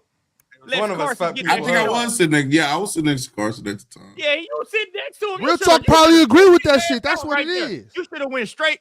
Ox, you really should have went like baby boy and got behind Carson and said, "Yeah, Joe." That's really what you should have did. When Yeah, he gave said that nigga a that, noogie. yeah, and kissed the top of his head and smacked that right when it, Hey, right when the producers came. Hey, y'all, to the chat. Hey, bro. He'd have been like, Carson tall as hell, bro. Shout out to Yeah, Carson ain't no little dude. Carson like what, like 6'4"? Like a Carson like legit 6'4". I would say 6'4", about nigga. 6'4", Yeah, From the Carson, town. yeah, He he a from the little town, bit too. You know what's crazy? I would have Those who thought it was think I'm Logan who was 6'1". tall. Oh, hey. I thought Carson, when I was seeing him on camera, I thought Logan was the tall one and Carson was the short one. And I seen him in real life. I was like, what the hell? Carson, I never Logan- even Logan seen actually- that. same thing. 'cause Logan's he short Carson and Carson huge. That's crazy. Whoa, pause that. Yeah, man. but Carson from the town though. He fit in seamlessly with you know what I'm saying. He know how to do that banter and talk a little shit. You know what I'm saying. You know. Mm-hmm. Yeah, Carson was cooking a couple of us up there, but we got to With that move on to the basketball? next shit one. on me. I won against Carson in the debate already, so I'm packing him up. Ain't no big deal. Ain't no big deal at all. So you got to come at me with some respect. So. All right, the next comment of the week from episode 755 from Khalil Cruz 5816. Khalil said, I'm not going to lie. It's hella funny that in person, Chill getting cut off has drastically went down. In person is different than computer, I guess. People respect Chill, you a little more dominant in person? People respect the hierarchy. I mean, once I seen Chill wrestle with Ron, I said, boy, Chill know how to wrestle with a goddamn alligator. Boy, Chill be out there, gators up. Hey, Shit, like I said yesterday, bro, that's you soft ass niggas. I got the pressing Chill on in the studio. I don't know about y'all. You better stop referencing me with the you soft ass. You better start pointing somebody else. First and foremost, not just you. I'm talking to all of y'all. There is a difference between pressing somebody and actually. First of all, hold on. Oh my god! See what you did? You shouldn't have said that just then. Nobody's energy changed in real life. Let me tell y'all how work works. This is how work works. When you at work, we respect each other. Exactly. Ox. That's exactly what happened. That's literally what it was. It's like, you know what, Jordan. Whether it's meetings, whether it's one-on-ones, whether it's on the show, you won't shut up. So what happens is I'm like, I'm not going to overtake the conversation. Jordan, go ahead. Say what you need to say. Matter of fact, Ox, it got so bad. Chill. When he left, we was trying to have a nice, important meeting, talk about it, praise each other. Jordan wouldn't hush.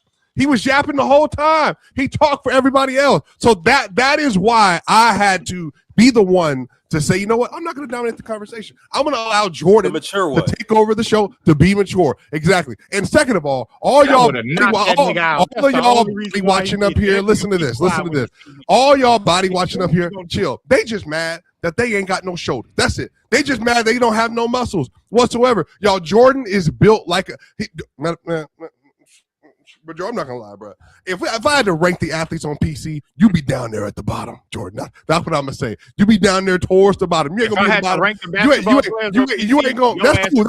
That's cool. Guess what? If I had to rank the athletes on PC, you be towards the bottom. Now we know who the bottom is.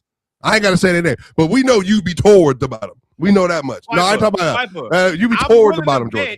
Who's at the bottom? I would Let them know. bet you have always that's probably better than mine. Shit every We probably had. That's the only reason why.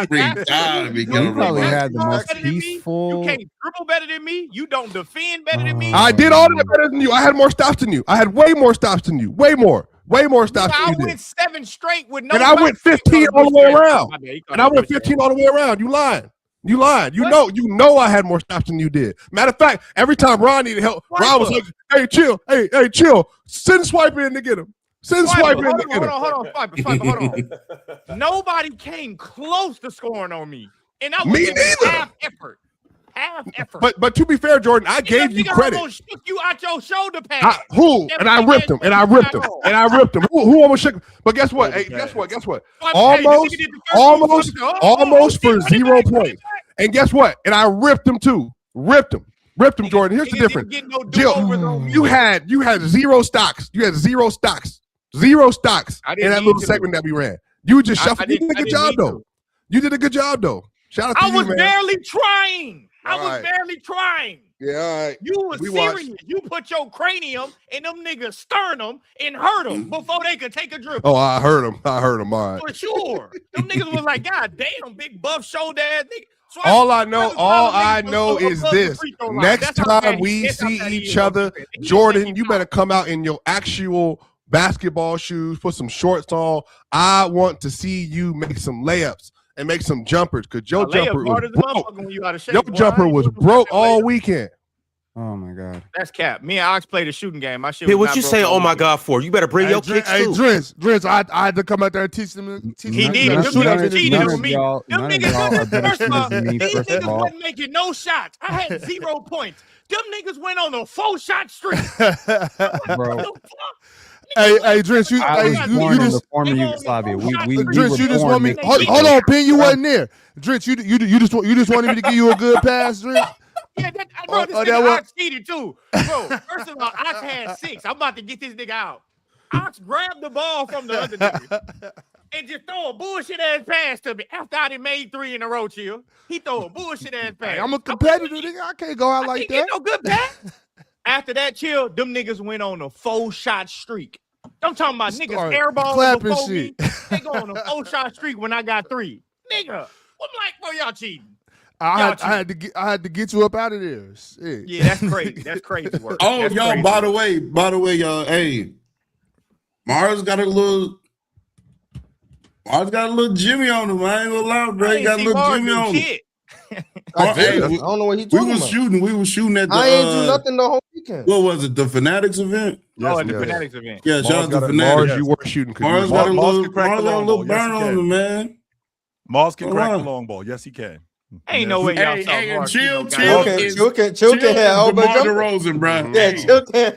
Ben Simmons fan, by the way. Mid-range game cash. The minute he stepped behind that line, that shit was short every time. Damn, Chill. That man was winning 90% of the time. I don't shoot the long ball. My game is 15 to 18 feet. That's where I live. Yes, sir. Y'all traveled on Ron, but y'all dudes shooting 30 feet, 28 feet. I don't play there. In fact, if I got the ball there, I'm blowing by you, getting to 18 feet. What we saw was his game. Yes, that's where I'm blowing by you. We saw what Swiper shot from. Swiper had that Udonis Haslam range. It said be shot. No, I don't. Like I can shoot, and that's how I know. And that's how I know. Real talk, because you can't lie.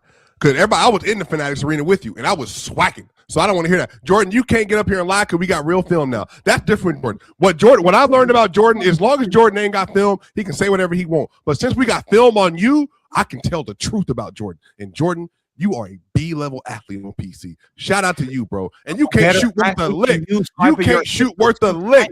And by the way, chill. When we went outside and Jordan kept missing everything, he's like, it's outside. It's the outside rim. It's the outside ball. It's the ball. Something wrong with the ball. The ball don't work. The ball don't work. Let's make a deal. I will bet you 2 bands, nigga. I will send it right now to a mediator. Let's bet 2 bands. You can't fuck with me in the We can do it in Portland. We can do it in Portland. We say this every time, and we get to never play. We did do it in Indy. We did one in Indy. We did one in Indy. In April, Swipe. Let's do this. Yeah, it is in April. What you mean? I got a gym. Yeah, I'm saying let's do it. Hey, by the way, this is got motion to Portland, so we could. And this is what we'll do. Jordan. No, I'm agreeing. I'm agreeing. This is what we'll do, Jordan. How about this, Jordan? If I beat you, look at me. If I beat you, you paying for my trip to Turkey. Okay, nigga, 2 bands. That's enough. 2 bands. My trip to 2 bands. That's enough right there. Do you want to put 2 bands? What shooting contest? What shooting contest we doing? Nigga, we can go 10. We doing sevens? We doing sevens again? 5 spots? I don't care. We doing sevens again? Again? 5 spots, it don't matter. Hey, Ron, set it up. We doing sevens in Portland. We doing sevens in Portland. And 1v1. Y'all got to play one-on-one. And by the way, what we're gonna do is chat. We're taking side bets. Whoever you want to take in the side bets, and go ahead and play the odds. We're playing the odds. So that means you're gonna be favorite. Give me 200 on Jordan, please. And again, this is what I'm putting money on Jordan. My entire life. There we go. So that's what we're doing. We're setting it up. And so that means I win 3-1 the money. That means I win 3-1 the money. I can tell Jordan can shoot in a gym. You know what? I can see that. I'm ready. Let's do it. You know what? I can't wait to see the end of this. We will all pay for your trip to Turkey. Hold up. We will send layup. we will collectively send Swipe to Turkey because if we all bet on Jordan, guess who making the other money? That's what I'm saying. So we're gonna do sevens and we're gonna do one-on-ones, and it'll be 2 separate bets. Okay. We'll do sevens, and then we'll do one-on-one, and then when you lose, you're gonna pay for all our trip to everywhere Jordan. else? If when I win and I come back with dreads, I just want you to know I will be very thankful for you. Very thankful for you. It's gonna be the Roster Brothers. Yep, absolutely. 100%. I should probably send you some, I just some literature on hair transplants, dude. We can have a deadline where it can be in the account. I want immediate. I don't want no nigga to get to Portland and start talking about, oh man, fuck no. I want the bands ready. So when I smack your shit, I'm gonna spend your money in Portland, nigga. Jordan, we already did sevens. By the way, we already ran sevens, and Jordan, you didn't even finish in the top 4. I did. Y'all don't know where you were. I don't know where you were in Indy. When we went to Indy, we already did this. We can do it again. Let's do it. We're lining up for Portland. Drench, Swiper, y'all send me the bread. I'll have it ready for you, waiting for you when you touch it down. I'll pick you up. Are you taking your consultancy fee? You know I need my 15%. I only charge 11 and a half, so you know. But you can't send Ron no money. You'll never see it again. Yeah, you'll never see the hell no. Football, I'm willing to even bet you in football. We can do. You guard me, I guard you. I'm willing to bet you in that too. Nigga. Wait, Swab, I thought it was called. I thought it was called Turkey. Whoop his ass. Yo, we got to get back to these comments of the week, though. Swiper, I'm glad you pulled up because the next comment of the week that we have. Do we read this one? Yes, we read this one. But the next comment of the week, episode 756 from Box Office Hooligans, said Chill is on fire with his kick games. Go crazy. Go talk to Ron about that. So, because like I said, I do that. I got to make sure that I'm fresh because I gotta make sure that when Ron see me, he know what time it is. So that's all. That's the only reason why I do that. So Chill be showing up. Chill for sure. Keep his sneakers all in the original box. I know that for a fact. He got them in the original box. Hey, chill. None of your shoes turn colors yet? No. Damn, you must wear them then. You wear them all, huh? Yeah, I wear every last one. You wear a different pair of J's every day. I don't. I'm old school nigga. I wear the same shoes and I got a lot of shoes. I don't understand why you buy them and don't wear them. Them shits ain't collector's items. I'm starting to learn that. Yeah, Jordan, I had to get off. I agree. That's why I don't buy collector's items too. Yeah, I'm starting to learn that. I just like wearing the same shoes for real. I'm just saying, bro. I wear the same three. Bro, I got a lot of shoes, bro. I promise you. Red Air Force Ones, black Air Force Ones, white Air Force Ones, bro. I just like comfort. It's just something about. I just feel like as a man, but then I got to get better at it too, though. I feel like sometimes, bro, a man just want to be. He just want to go to his go-to. You know, like everybody got to go to. Yep. You know, like you got to go to extra girl that you go with. You know, you got your. You got to go to drink when you go out somewhere. You got to go to hat. Yep. I'm just kidding. You got to go to everything. So that's just. And a lot of y'all have go-to excuses on the panel when y'all get cooked. Swiper. Ron. Yeah, usually. I got a couple. Matter of fact, Ron was making excuses to me. What? Nobody made excuses but Ron. Hey, real talk. But we gotta get to the next comment of the week via Riva Takes, episode 755, said, Jordan said, Swiper is the only security guard to ask questions. Swiper, is this true? Do you ask questions when you're on the clock? Do you think he deliberately left the J out to imply that you can't shoot? Shit, I hope so. I can't make a layup. The nigga say I can't. You can say all that. Nigga say I can't make a layup. I would agree with you. That shit hard as a motherfucker for me to make right now. A layup? Shit, boy, when I jump, I don't want to get hurt. I'll be scared as a motherfucker. I'll be like, nope, I'm not doing that. But for 2 bands, I'll smoke Swipe ass. I guarantee you that. That nigga gonna be damn. He Portland, April 9th or 11th, whatever it is. That matter of fact, that's going to turn into the whole event. That's going to be the event. It's going to be Jordan versus we can't do the 11th because you know the 11th is the Nike Hoop Summit, so we'll be watching. Well, maybe I don't think that starts till later though. So we got Saturday morning. I know the girls last. We got Kawhi versus Denny, man. 2. I think that the girls started at 2. The boys. Yeah. I mean, we wake up at 8 to get it in on the panel. We can wake up to 8 to get to the gym or to the park. You think I'm gonna get up at 8 on that Saturday night after that Friday? Shit. Yeah, because I heard Ox taking us to a library. But look, the 1v1 between Jordan and Swipe, I demand a new referee. Chill cannot be the referee in that game. Bullshit on me. I challenge. Chill's the only professional referee in PC. 5 times. Chill, I did not touch that. As long as we can hire. We can. No, facts. I'm not here gonna play around. Mark. That was. I want to apologize for my refereeing skills all them years ago once again. But you know, hey, if y'all gonna really put some money on it, we can hire a referee because they only charge you $25 a game. You know what I'm saying? But matter of fact, Ox. So we can do the headliner. You know. Swiper and Jordan, I think that works. But if we're gonna do that, we need an undercard. If we should make it an undercard. We got 2 matches. Who else gonna who? Damian and Penn? Oh, Damian and Penn is crazy. No. Well, Dale gonna be there, right, Ron? Dale been ducking me for too long. Dale or Dale Dale gonna be there. Dale or Dale Ski, Ski, be which the main one? event. That wouldn't be the undercard. That would be the main event. No, that would be the You gonna undercard. put That'd us be to the the undercard. side? Dell and Ox would be the main event. I don't know. Man, What Dell Dale- put it on in Indiana. That was better. No, because we didn't get to really do the 1v1 thing. We were winning, and then Ron started taking it personal and then give me the ball back when I was finna game they ass. That was not the case. Like I went back and watched it. That was not the case. You shot the most shots that game. I know. That's my point. I can't shoot Ron. it. So when I have a wide open lane, I can't go shoot the ball.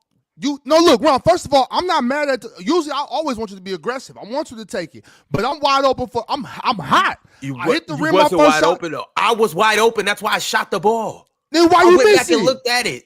I missed because niggas miss shots. Okay, but Ron, what I'm saying, Shots. Ron, what I'm saying is, I don't want you to take this personally. All I'm saying is, I was on a heater, and I just needed a heat check. We would have won that day. That's all I'm saying. No big deal. Don't worry about it. Forget about that. By the way, you did have some time. You did have a shot or two to end the game, and you know. And I'm not saying that to say you missed two because I missed one as well. But I'm saying like you had an opportunity to put it out like out of reach. Like we both missed. Did a y'all shot win? or two to, Did y'all win? Nah, we ended up lost. We losing that game. were stuck on 4 for like. Is this an indie Ox? Yeah, remember we did the 2v2. Yeah, it was that's when me, Trey it was me was and Ron. smoking Ron. Yeah, I I remember went that. back and looked at that too. That was also a No, lie. no, bro. He got two. He got two. Wait. No, he got two loud buckets. No, And you that's guys, not- you yeah, guys but hyped it up. that's what matters. They were loud as hell. Only thing that happened is Trey hit that one. He hit that one step back behind the back. Y'all hyped that shit up like that. He like hit that. a sham my guard on Ron. God. He hit a Like, sham guard man, on we- Ron. They didn't win. They didn't win. Dale and JD won anyway. So what I'm saying is we were supposed to win. Anyways, it don't even matter. Let's get back to the point. Mars, Dale been ducking me for about 4 years now. He's gonna keep ducking me. So that's not even an option. We need to bring Delsky. We need to bring Delsky out because Delsky will take that fade. Here's the thing: you might get both Dales, and you might get double Daled. And the reason why I'm saying that is because Delsky wants to come anyways, but Dale just texted me and said, when is Portland? I want to see if I can go to that. These are literal texts. Like, I believe you. You don't got to show it. that's Dale, right? Let him know. I said he ducking. Tell him. Let him know I said he ducking. Dale said, I want to look at flight. I want to look at flights for myself. I need to go to Nike anyways. And Lil Ox don't want this. He didn't say that part. He didn't say that part. He didn't say that part. Real talk. He didn't say that part. Look, Ron. He was thinking it. Tell Dale right now to make to first of all pull up. I want all the smoke, and I got a Nike pass for him. He want to go to Nike. I got the employee pass for him. You know what I'm saying? But he got to beat you for it. Do he got to beat you? No. But when I beat him, that means he got to grab me a pair of kicks at the Nike store too. Oh, okay, for sure. Yo, I got a question. So we got two. So we got 2 games. Can I get a game for Real Talk and somebody else? Yo, Swipe was asking for an undercard. Can Ron get a game? Can we go Ron and Trey? Yo, Ron and Trey? If it was me versus What's up, Trey? If it was a me versus What's up, Real Trey? Talk one-on-one, if Ron, it was you me want that versus smoke? Real Talk one-on-one, I got news for you, Mr. Swiper. Man. You going down to the C card. You versus real talk. Mm-hmm. I think Ask the chat. Ask Well, the chat. I mean, What would you rather see? What would you rather see? But He's saying we we're need more to- box offers than you, Swipe. That's what we need to. Penn versus Damian. That game would legit look like an I'll old watch folks Penn and home. Real That's what Talk in would like look a like. It would look like that a would look what? like an old folks I'm home. good on Shout watching out that. to Old that folks game, though. home?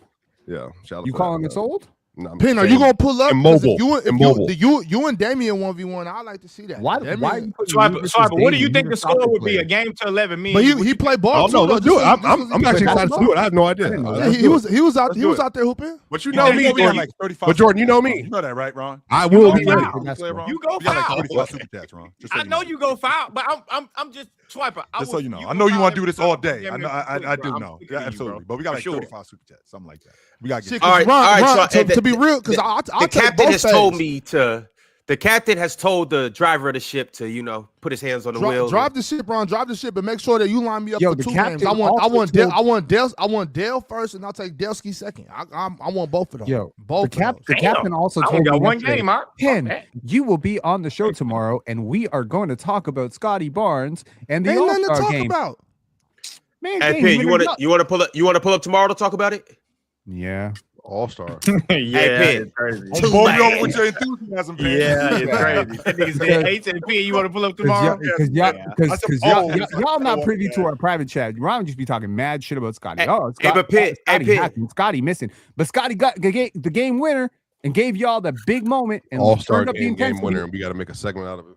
It's got to be tomorrow. I got a dentist appointment tomorrow. Hold the L and talk about Jamal Murray. I don't know. I'm sorry. Talk about that list. I'm sorry. In that 3-point contest. In that 3-point contest. A championship. A championship. You're right. It just holds no weight to an All-Star game winner. You're right. I don't know what to tell you, bro. I don't know. You talking about that 3-point contest? You That was talking about 3 despicable from years ago. Jamal. Move on. Fellas, we got to get back to these comments of the week, though. Wait, Ron. He really showed us You less live the in the ways in past, that 3-point contest. The next comment of the week is from Don 31311, episode 756. Said Dub panel, Dub 150K. Shout out Dub Ron for opening up the chat. We need more live in studio pods. Facts. 150K, fellas. 150. 150, man. Big 1-5. 150 of them things. Give me 150 of them things. Is Scotty Barnes Dub going to panel, make all Dub the chat. Yup. Third team? Sure.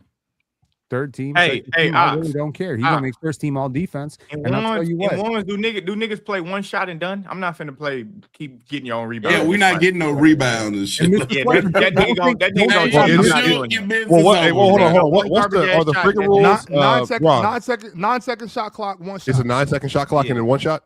9 second shot. I typically play 3 dribbles. Oh, nice. Or 3 dribbles. I just said I typically play 3 dribbles. Like we can line it up. However, 3 dribbles. Let's do 3 dribbles. Sure, I'm good with that. I like that. So for me, we doing a shot clock, not dribbles. For me, we can do. You might not want to do that with Dale. Y'all can't do 3 dribbles, bro. Yeah, I was gonna say you guys probably need Y'all just gonna knock each other up the whole time. There's not gonna be 3 dribbles is fine. Actually, the 3 dribbles is fine. That's better. 3 dribbles is that's just gonna be a three dribbles is more than you think, though. Yeah, it is. It's a lot of but dribbles. you niggas can't shoot. So It's gonna be them shooting up. Ox, we can do a tournament and you ain't gonna make a big. Please swipe. Don't I watched you play for years now. You're not don't even get that shit. Don't make me do it. Don't make me do a pin to you. Don't make me do a pin to you a year ago. Go ahead, Swiper. Get it on. You can't even shoot better than Pin. You can't even shoot better than Pin. Go ahead, Swiper. Go ahead, Swiper. Swiper, look, Swiper. You not in my league, bro. Don't talk to me, brother. We will see each other in Portland. Swiper. Okay. All right. Yep. All right. You said enough. Let's do that. I'll embarrass your ass, Swiper. Don't play with me, bro. For real. We will see each other in Portland. Let's do it. I want. No, my thing is, I want to be friends, Swiper. So don't do this, cause you gonna be mad. We will do it in Portland. Swiper. I'm ready. I like being your friend, Swiper. I enjoy that we are friends. I don't want to do this. We can take a break for an hour. We can take a break for an hour. Okay, for sure. We can take a break for an hour. Check up. Shit, I don't want to be that nigga friend. I want to talk the most shit. Check I'm up, spanking Swiper ass. Because look, my thing is you can't run me over. Like you not being run you over. That's all you gonna try to do. Let's get to it. Try Swiper. You're little. Let's get to it. I'll shoot over you. I'll go around you. I'll go through you. Anything I want to do. Sidebar. Me and Ron damn near the same height. So if he's little, I'm little too. That's cool. That's cool. We damn near the same height. Jordan, say it, Jordan. Say it, Jordan. You not damn near the same height. It was this much. It was this much. I'm gonna have you on skates, bro. For you, that's a lot. And I'm taller than you. Do that again, For you, that's a lot. Swiper, you too top heavy, bro. You too top heavy. How you doing this? That nigga do like this and shit just get all uneven. That's how I'm gonna have Swiper. Hey, y'all know them one blow up things that you like hit it and it fall and bounce back and do this. Yeah, that's how I'm gonna have your ass looking. Damn, that's the real reason you want to go to Turkey. You want to add 2 more inches to your height.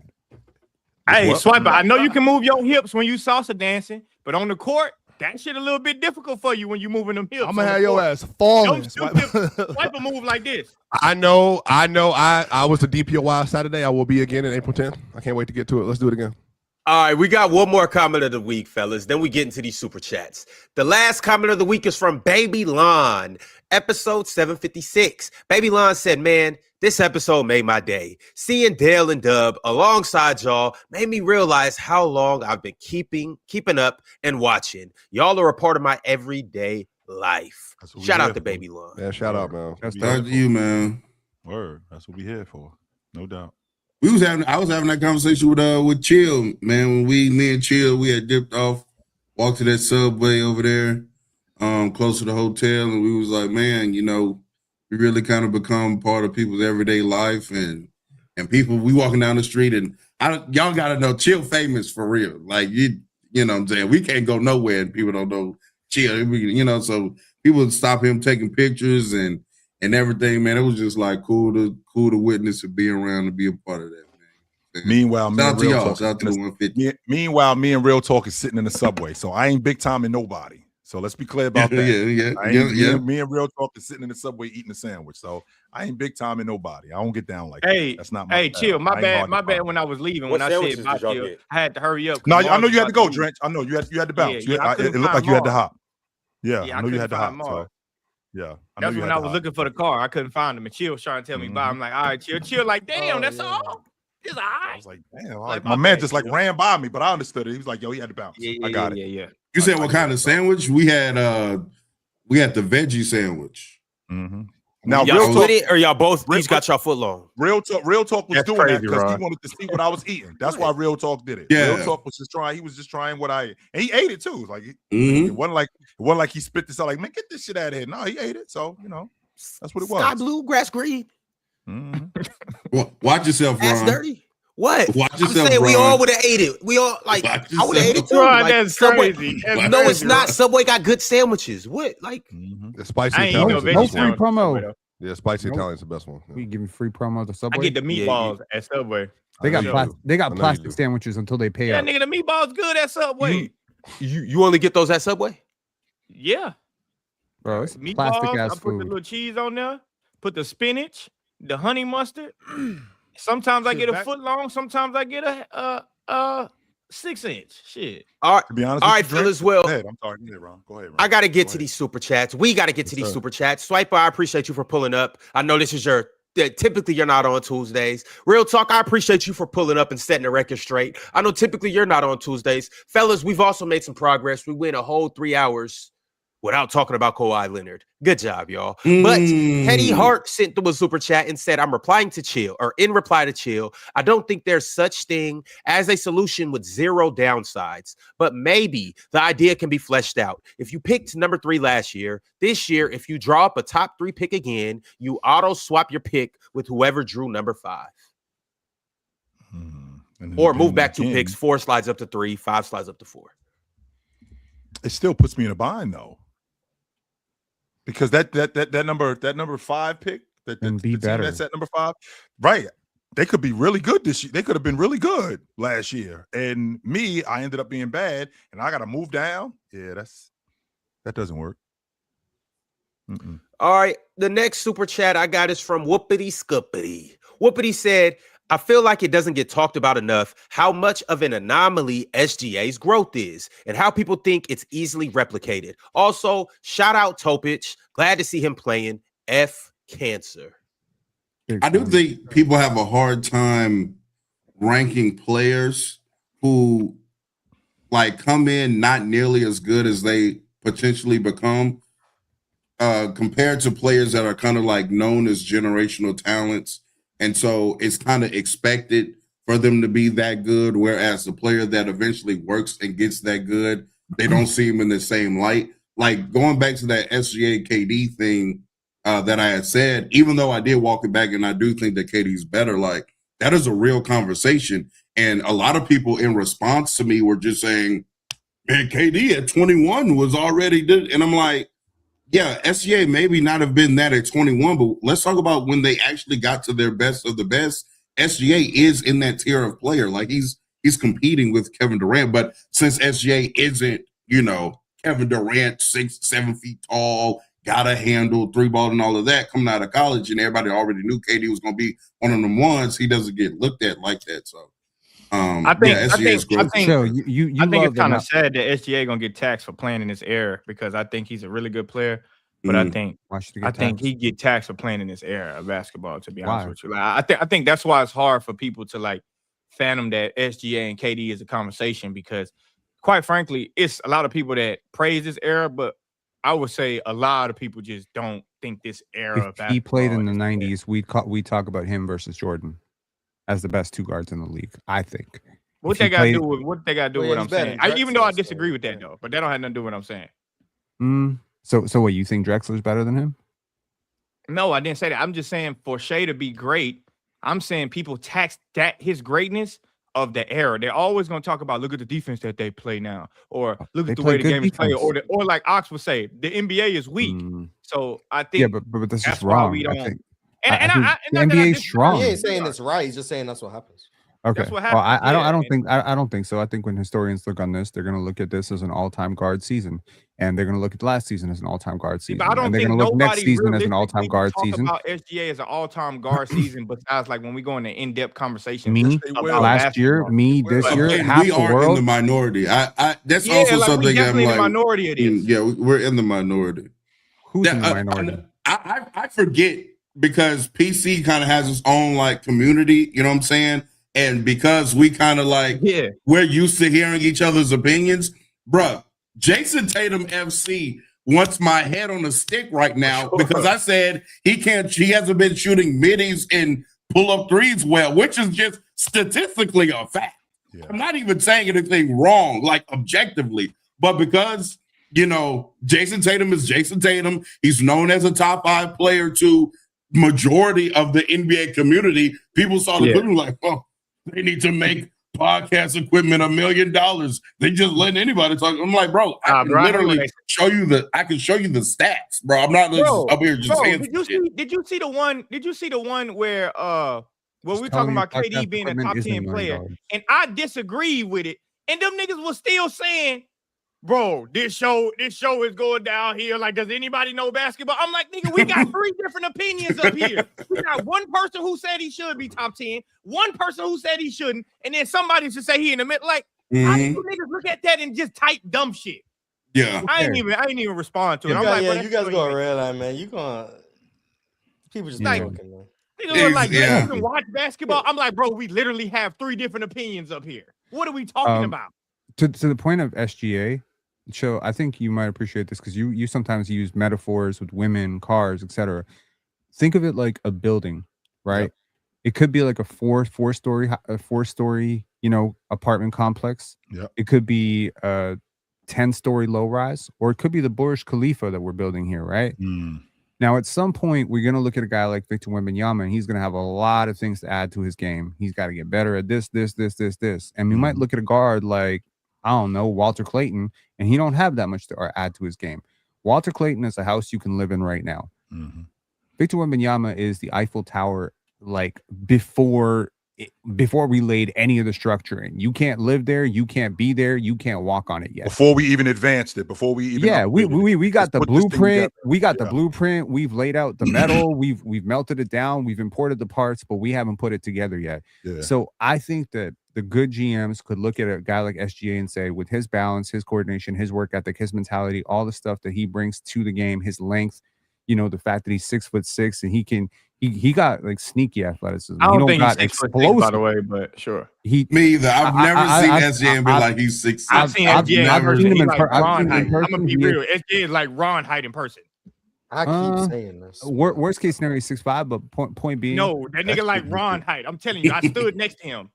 Ron, I met Shea when he couldn't even drive. I'm like 6'5". Have a car. Ron, now you lying. 6'3". See, now you're lying. Ron about 6'4". Ron about 6'4". You're 6'4". Swiper, real talk. So I'm 6'2". Then I will you're say 6'4" at the tallest. I will say this though, Pin, because you kind of insinuating that a GM would be bad if they said Shea wouldn't compete with Michael Jordan and them in that era. Like, I just think the way we talk about Shea, like I said, I just think the way we talk about Shea is in a kind of like a vacuum. Like, I'm telling you, like, Shea's going to get taxed. And Shea's a great player, but he's going to get taxed for playing in this era of basketball. Like, in the real world, outside of the PC community, it's not a lot of people who believe Shea had a all-time guard season when you can bring up guys like Nerd Sesh said it, Bryant, Thinking Basketball Jordan, said it. Most podcasts are agreeing like, this. Nobody's gonna really like talking about Ben, we're talking about when you go outside. You have to remember, just go outside and talk to regular internet people. Isn't real life. About The internet is real life. Regular people. I'm telling you, fellas, we are about to move on. We're literally in hour 3. we can't get into an SGA conversation like that. However, we're still going to talk about Jordan by way of Gregory Kirkland in a super chat. Gregory said, "Chill. A couple weeks ago, you said in 1987, Magic Johnson was better than Michael Jordan. I need to know, when did Jordan pass up Magic in your estimation?" Around 90. Like Mars. Here's the thing. Here's the thing. Like you guys, you see the flash. Mars, you're an eye test. Yeah. You see the eye. Like there were a lot of things with Jordan when you look back on his game. One of my favorite players of all time. In 87, in 88, sure. In 80. There was a lot of stuff. 87, 88 season, Jordan wasn't better than Magic. Of course he was. As a player, as an overall basketball player, no, as an astronaut. Of course, as a player, chill. As a player, he was the face of the league. A lot of that stuff was flash. Yeah. Jay had a lot of. He was because he was averaging. When you're the best scorer in the league and you're because he's averaging player, because he's averaging 35 a game. I mean, Magic. How many? Magic. Say it again. How many? He was averaging 35 a game that year. What was he shooting that year? In 87. He was shooting 54% from the floor. And then he finished DPOY 2 years later? No, a year later? He actually won the Defensive Player of the Year that year. Oh my God. He won DPOY averaging 30. Chill. You're gonna say this. You're gonna say cold as motherfucker, boy. Hold on. You're gonna say that nigga cold as a motherfucker. Yeah, shout out to Magic, second best player in the world. Shout out to Magic, second best player in the world. Chill. You're gonna say this for Jordan, and then when we talk about LeBron James, you're gonna say he was the best player in 2008, right? And I'm just saying, that nigga Mike. Is a stretch. You don't think he was the best player in 2008? No. Well, no, actually, he says he was the best in 09, but he wasn't the best because he hadn't won. So it was actually that stuff matters. To me, that stuff matters. For me, but winning goes beyond just one player. Before he won a championship, before they won a championship in 1991, like I didn't look at Magic like Magic was superior to Jordan. I thought Jordan was. Magic looked at Jordan like he was superior to him. In 86. Who are we to I don't think he looked at it at 86. I don't do think. you see? First and foremost, 86, Jordan was already like best player. And just to follow the timeline. Was not. Chill. Just Jordan like this. Chill. Just to follow. I hear you. But just to follow the timeline. 86. Larry Bird in 86. Larry Bird and Magic Larry Bird was. No, chill. I think you're missing. I didn't get a chance. Larry Bird was better than Magic in 86. Yeah, Larry Bird was but better than Magic in 86. I'm saying he was better than Magic. Magic then had 87. Jordan was the best player in the league since he's been in the league, is what I'm understanding. No, but I think year three, Jordan's year 3 or year 4, MJ's the best player in the league. That's where I'm at. But he was playing better than them, chill. 87, 88. 87, 88. Jordan was considered like a true freak of nature as a basketball player, beyond an athlete. Like as a basketball player, he was the most unstoppable player in the sport. That's what I mean. No, he was the most unstoppable offensive player in the sport. Above the rim, but Jordan had a lot of flaws in his game. So did Magic. Absolutely. He was absolutely. Magic at that time. Sound like a weak ass league to me. At that time, 87, 88. Hell no, that's 89. like oh shit. Magic was at that point. He was the most polished. Jordan was still getting there. Chill. Do you think in 87 Jordan could have been the best player on a championship team? In 87, 88, Jordan? I know he wasn't, but he couldn't have been the best player on the championship team. So if I take Jordan and I give him a bomb squad of a team and I give him a competent center and a competent small forward and a good championship coach and a little bit of veteran experience on his team, you're telling me Michael Jordan, that dude that showed up against Larry Bird in the playoffs, that dude can't be let Chill explain his point, though. I think we keep cutting him off from his point. Let Chill explain his point. Yeah. So Jordan at that point was in year 3, year 4. And Jordan was proving how much of a player he was. At that point, winning NBA championships was way different. And Jordan said it himself. He always knew that when he was growing up, the Boston Celtics, they were gonna walk us down. He always knew that the Los Angeles Lakers were gonna walk us down. Because why? My mentality was to just be that guy, be a bucket getter.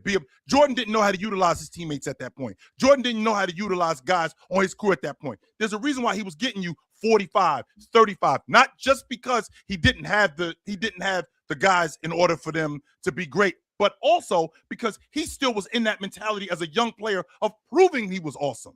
He still was there. The team wasn't there yet either to compete with the Celtics or the Lakers. We're talking about 87. Never do this. He wasn't there. And to your point, Swiper, if we put 23, 24-year-old Jordan, even if he's on that kind of team, he's still not thinking that yet. He's still not Chill, if Michael Jordan in 1987, 88, chill. If he had the people he had in 1991 or 2, 3, any one of them on that roster, and they would have played versus Detroit or Boston, they would have been able to win the series. They were out. I don't know. So I think Michael Jordan played a different brand of basketball. No. I think I hear what he's saying. But chill, if you watch those series, it was Jordan or bust during those series, and he was still the best player on the floor in those series. I think what you're missing is there was a significant gap between what he was allowed to do and what he had on the roster relative to who he was playing. There's a reason I argued with you before. There's a reason he didn't beat Boston, but it didn't have. I mean, Jordan, yeah, he didn't play great in every game. He had 63, then 18 or whatever it was next game, whatever it was. But then he also didn't have the requisite help needed to beat Larry in his prime with all the people around him. But so that's what I'm saying. Like it's not a Jordan thing. So when I play with better players, to your point, Swiper. So when I play with Scottie Pippen, who's much better, when I play with Horace Grant, who's much better, when I play with Bill Cartwright, who's much better at that point.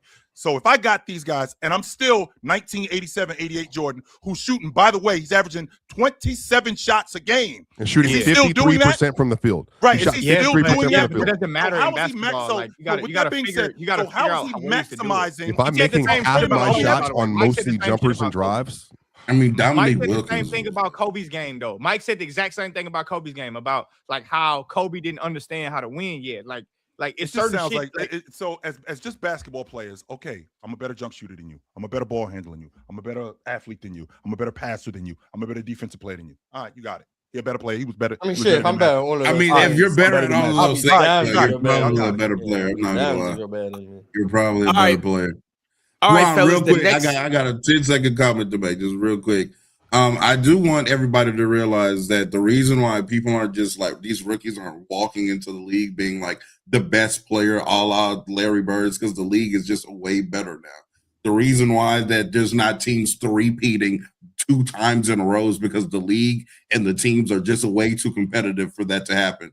But let's complain about the league more so today and say the people don't compete today and not yesteryear when one person could dominate the field because the league wasn't. Just one thing, just to clarify, really, really quick, Ron. The 3 games that Michael Jordan played in his second season, the one against the Boston Celtics where they lost 63 points, and Swiper just said, yeah, next game 18-19. Okay, can we please be context aware? In the first round, we used to play 5 games.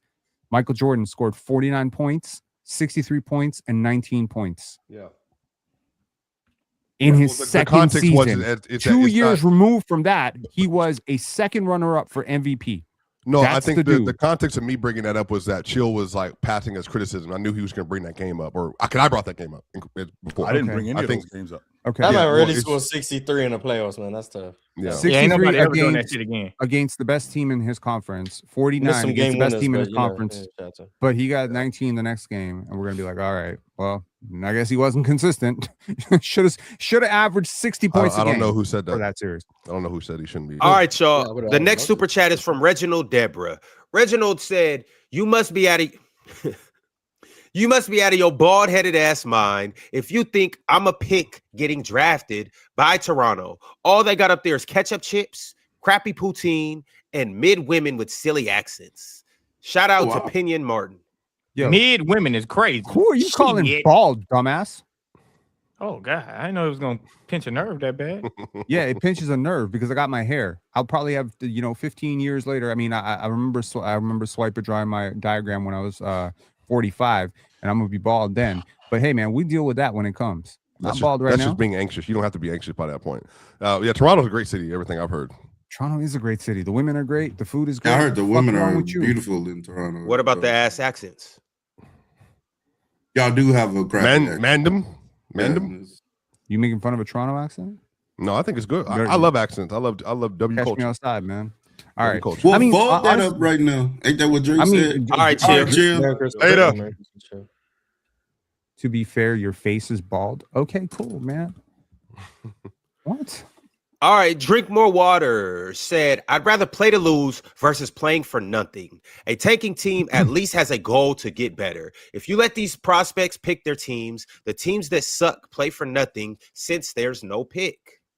I just want to be clear They about play something. to develop. People's faces that are not bald, they're not bald because they're trying to hide their double chin. That's why their faces are not bald. Okay, they're trying to augment their facial structure, which is declining and fading in on itself by masking it with facial hair. All right, so I might need to shave my facial hair. Just letting y'all know. Yeah, he just fried me. That's tough. I mean, not you particularly, but No, there are a lot of yeah. people. There are a lot of people that got like slumping faces, and their face shape is going all off, and they try to mask it up with a little bit of beard. You don't think people just have beard? No, I genuinely think that most people who have beards either have it for religious reasons or cosmetic reasons because they think they look better with a beard. But I'm just saying, if you look better with facial hair, what does that say about the face underneath? That's not even like I the reason why I be wanting to cut my facial hair, but like, and I'm actually about to try here pretty soon. But like when I shave my face, or even when the barber touches it, I get like razor bumps. So like I would what kind of razors do you use, brother? I mean, I go to just a clippers. barber. It could be clippers. Yeah, it's the clippers. My skin's like that sometimes. The reason why I just like mine's grow. Like I don't know if y'all notice, I cut my beard every year. Like literally, I cut it every year. It just grows back too fast.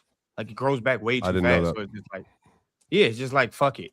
That's really why I keep mine. It just grows back way too fast. James Harden cuts his shit every week.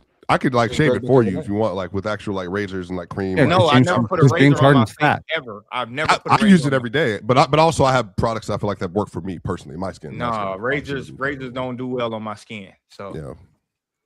Sometimes you just like it's just natural. Yeah, like, I look better without all this stuff. But Ron, you said you don't. But Ron, you said you don't really drink water go. too. So like, you probably like drink some more water and get in your system, bro. Nah, hey, F that water and drink more water. But shout out to the Bucks though, drink. All right, Kareem Miles said, if people are going to defend tanking by saying business is business, the business is going to continue to be immoral and lack integrity if we keep saying it is what it is and not hold organizations accountable. I just don't think tanking is bad. If you have a draft system, I don't understand why you'd be against tanking. It just doesn't make sense to me. I think the concept of a draft system means tanking is necessary. There you have it. Julius Randall sent through a 2-part super chat. In the first one, Julius Randall said 2-part super chat. 1, I hear y'all say Cade isn't carrying, but his team has the best record in the NBA, on pace for 60 wins, 6 games up in his conference. Yet I didn't hear not one of y'all pick them to make the finals. That's a lie, Julius. Also, well, Marcy probably thought you was trolling. Also, in his second super chat, he said that proves he's carrying and that he's the MVP. Don't mention the top 3 defense because Bron's Cavs teams had a top 3 defense, yet y'all still say Bron carried a bad team. Keep that same energy with my boy Cade Cunningham. Hey, bro, I just found out 87 Jordan wasn't ready to lead a championship team, so this thing. Hey, I don't know what to tell you. I mean, you just found that out, but I think the majority of people in that's chill age and chill era, they all say the same shit Chill saying. Because they were brainwashed at the time. No, brainwashed or brain dead? No, they were brainwashed at the time because people were hating on Michael Jordan in the early in the late 80s. No, they was not. They just understand Magic. Like people at that time, like I love Magic. My dad is the biggest Michael Jordan as much fan as you love ever. Mike. He will tell you Magic was the guy at that time. Like Jordan, people do not understand how big Magic Johnson was. My dad thinks Magic Johnson is legit a better basketball player than Jordan. He dead thinks that. Magic was like that, y'all. Magic was like that. Is that why you push back so much against Magic? Because like you around. Part of it. Like, we also look at basketball differently than them. Like the way they look at basketball and the way we look at basketball is totally different. So what Chill is telling you, like he's not wrong. That's just your opinion on it. But I'm saying from him to be right there, like you looking at the box scores and saying 35 DPOY, which was great by the way. But the same way that Chill was talking about Michael Jordan was saying the same shit about Kobe. Like the same shit. Like, yeah, he this, he that. He don't know how to win yet. That's just the bottom line. Magic understood. He said that shit in 98. No fucking. Yeah, I mean, of course. He said that when Kobe was 19. Well, obviously, he out the league around that time. But I'm saying like the way they played basketball, what Michael Jordan was doing was not the way they played basketball. That was some new shit. Like, what the fuck? Exactly. And revolution and guys who are innovative, they tend to get slept on until you win with the innovation. I agree, but I'm saying that doesn't. I agree that that's you can't win a championship shooting jump shots. You can't win a championship. I mean, it could have been wrong. You can't. What Michael Jordan. I think Mike was the best. 1988, I think MJ was the best player in the world. From that point until he left. I mean, that's totally fine, especially what he turned into. But it is a fact. When he started winning championships, he changed the way he played. He changed the way he played. This is such a stupid thing because they used to tell us you can't win championships winning jump shots, and then Steph Curry did it, and suddenly. Are we going to go back now and say Steph wasn't capable of winning championships in 2013? Sure, he was. He was capable. But I'm sure people were saying that in 2013. Like people were saying it in 2015. They were saying it in 2015. Exactly.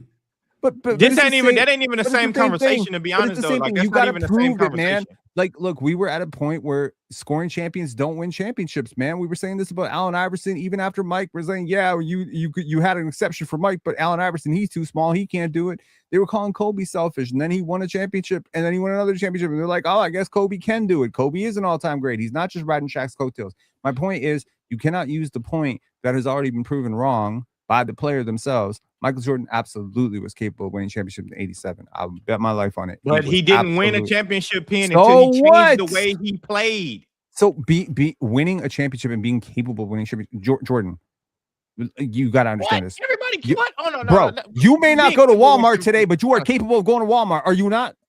I don't even understand the point. I'm just basically saying the way when he won a championship had a lot to do with him changing the way they played, which is why Phil Jackson saw a motherfucker averaging 37 points a game and said, hey, Mike, I don't necessarily need you to get it that way. Let's try this way. And they won 6 times. The gap between the same shit with Kobe. Gap between the balls. Fellas, we gotta move on, y'all. 35 in the playoffs to 35 in the playoffs. Yeah. I do think that changing do be get a little. He was still putting the ball in the basket. The triangle was definitely in the system. But at the end of the day, the 63-point game was overtime, right? Okay, you got it. All right, y'all. A little different though. Teddy Hart said, "Ox, for the life of me, I don't get how the Kings went from ending a 17-year playoff drought to taking the reigning champs Warriors to 7 games in 2023 to now back to directionless so fast. How, bro?"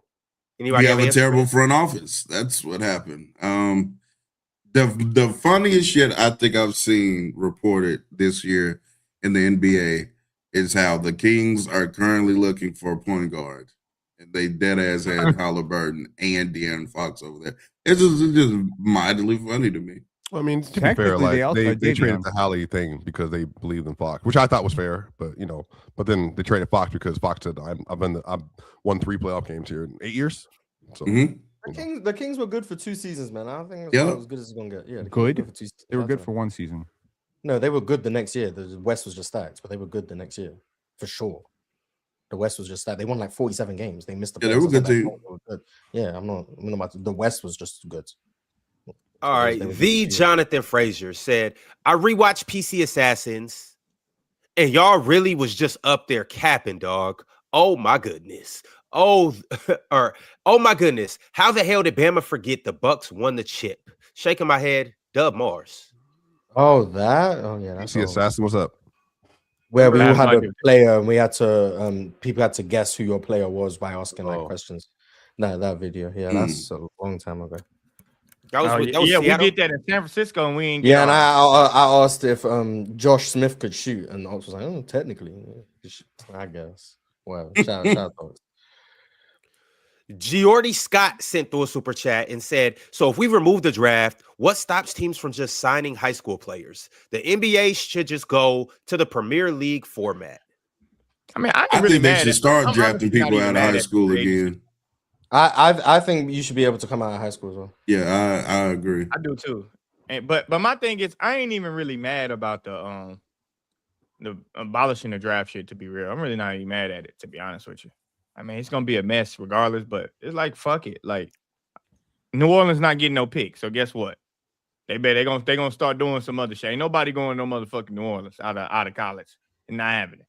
So they just couldn't implement it right away. Like it would have to be once It had to be in like 5 years. Yeah, all picks that have been traded, so like up until like 2032 or whatever, when picks have been traded, that's when you have to keep the draft system. But no one can trade picks beyond that point because after that, picks mean nothing.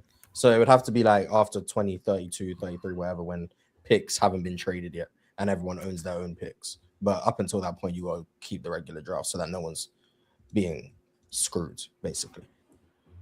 Yeah, I agree. Worth Living said Ox would rather be the teams like Chicago that don't tank and just stay mid than be a bad team for a couple years to be good. I mean, to be fair, most teams that tank with this goal ends up just breaking up again in like 4 years and tanking. That's why I don't like it, though. That's exactly why I don't like it. I mean, it's hard to win. Like, I don't know what to, like. It's crazy. I agree, but that's why I'm okay with being mid. It's better to give yourself a better chance, in my opinion, than be mid forever. Like, it's better to just. I don't know. I think being mid and keeping the same continuity. Like, I always go back to the Jazz with Donovan Mitchell, Rudy Gobert. I feel like eventually they would have they'd stayed together. They would eventually just crack some shit and say, you know what? Ain't no Michael Jordans over here. We should be able to compete pretty soon if we keep shit together. That's how I feel with them. But instead, we break it up. I don't think they were ever going to win with that team, but maybe they could have. I don't know. Geordie Scott said, just remove the lottery so trash teams get rewarded and stops these forever tanking teams. It works for the NFL. We just seen the Patriots make the Super Bowl. What is that? So just the worst team gets the 1 pick, 2, 3. I thought of that, but I think flattening the odds made it worse. That's kind of where I'm at. But I don't know if it should just be literally just worse record, blah blah blah. Because I still think that gives an unfair advantage to teams that are in tougher conferences because they're just going to naturally lose because they're playing the Western teams more. So the West just stays the same, basically, is what you're saying. They need to abolish. They need to abolish some of that shit, though. If they do that, they need to abolish the conferences, and just kind of seed the shit the right way. That's where I'm at. Yeah. But I wouldn't be mad. I'd make a lot of changes. I'd make a lot of changes. All right, y'all. We got some new members this show. Let me go ahead and shout them out. I am Justin Miller, became a member. Salute to you, Justin. Thanks for joining up. One Buddy. Y'all know this demon in the chat. Shout out to One Buddy for joining up as a new member again. Geordie Scott also became a member. Shout out to Geordie. Appreciate you for joining up. Stopper 333 also became a new member. Shout out to Stopper and Swiper. Do you know who this is? Hold up, juicy real talk FC is crazy. Yeah. Well, that person, the oiled up real talk, became a new YouTube member. Hey, man, don't get oil all over your keyboard and everything else that you touch, but stay moist or wet, slick. Stay slick. My bad. Stay slick. You don't. It's a sticky world. Stay slick. Don't get caught in bad situations. The next super chat is from Derek Mitchell, 72. Derek Mitchell said CP3 was a Hall of Fame journeyman, playing for 8 franchises: New Orleans, Clippers, Rockets, Thunder, Suns, Warriors, Spurs, Clippers. After Moses Malone, 7 teams, Russell Westbrook, 7 teams, James Harden and Shaquille O'Neal, 6 teams. Well, that's 7 franchises, just one franchise twice. Yeah. I don't think none of these guys are journeymen, by the way. Nah, I wouldn't see them as journeymen. Journeyman is like, kind of getting bounced because you're always like a trade piece in the deal. Yeah, Dennis Schroeder. Dennis Schroeder. Yeah, another great Jeff Green. Think he played NBA record? Yeah. Jamal Crawford. NBA record probably teammates, like I think. Yeah. It's like NBA record of teammates. 14 different teams he's played on or something. I don't know. Jeff Green hasn't played on 14 different teams. He just played with a lot of teammates. He played on OKC. I'm not counting Seattle and OKC. Maybe it's Ish. Maybe I got it wrong. Might be Ish. Ish Smith for sure. OKC. Then he went to Boston. Then he went to Memphis, I think. Then Orlando, Cleveland, Brooklyn, Denver, Houston, I think. Jeff Green's been on about 8 teams, maybe. Yeah, so maybe 8, 9. Unless I'm forgetting. Been around the world, man. Yeah, I don't follow Jeff Green's career exclusively. So if I miss some teams, about 8, 9 teams. Shout out Jeff. Malik Stevenson said Jordan, quote unquote, it's not that serious. And he's calling his teammates slurs and making jokes about funding of a genocide. Once again, what Kevin Durant said is not that serious. Take that however you want to take it. People, you forcing it to be serious because that's what you choose to do for this stupid shit. But what Kevin Durant said in a group chat that got leaked is not that serious. If that's the case, you got to be the cleanest brother on earth. Somebody should leak your goddamn web browser and look at the type of content you watch at 2 o'clock in the morning, nigga. To be fair, Jordan, wow. if you leak my Stay text about right my now, history. if you leak my be text right intrigued. now, the worst thing you're gonna find is like too many queso orders. That's probably the worst thing you're gonna find, bro. Cap. I'm always gonna be on the side of Twitter isn't that serious, no matter what someone tweets or whatever. This shit no real life. I don't tell you this shit. It's not that serious.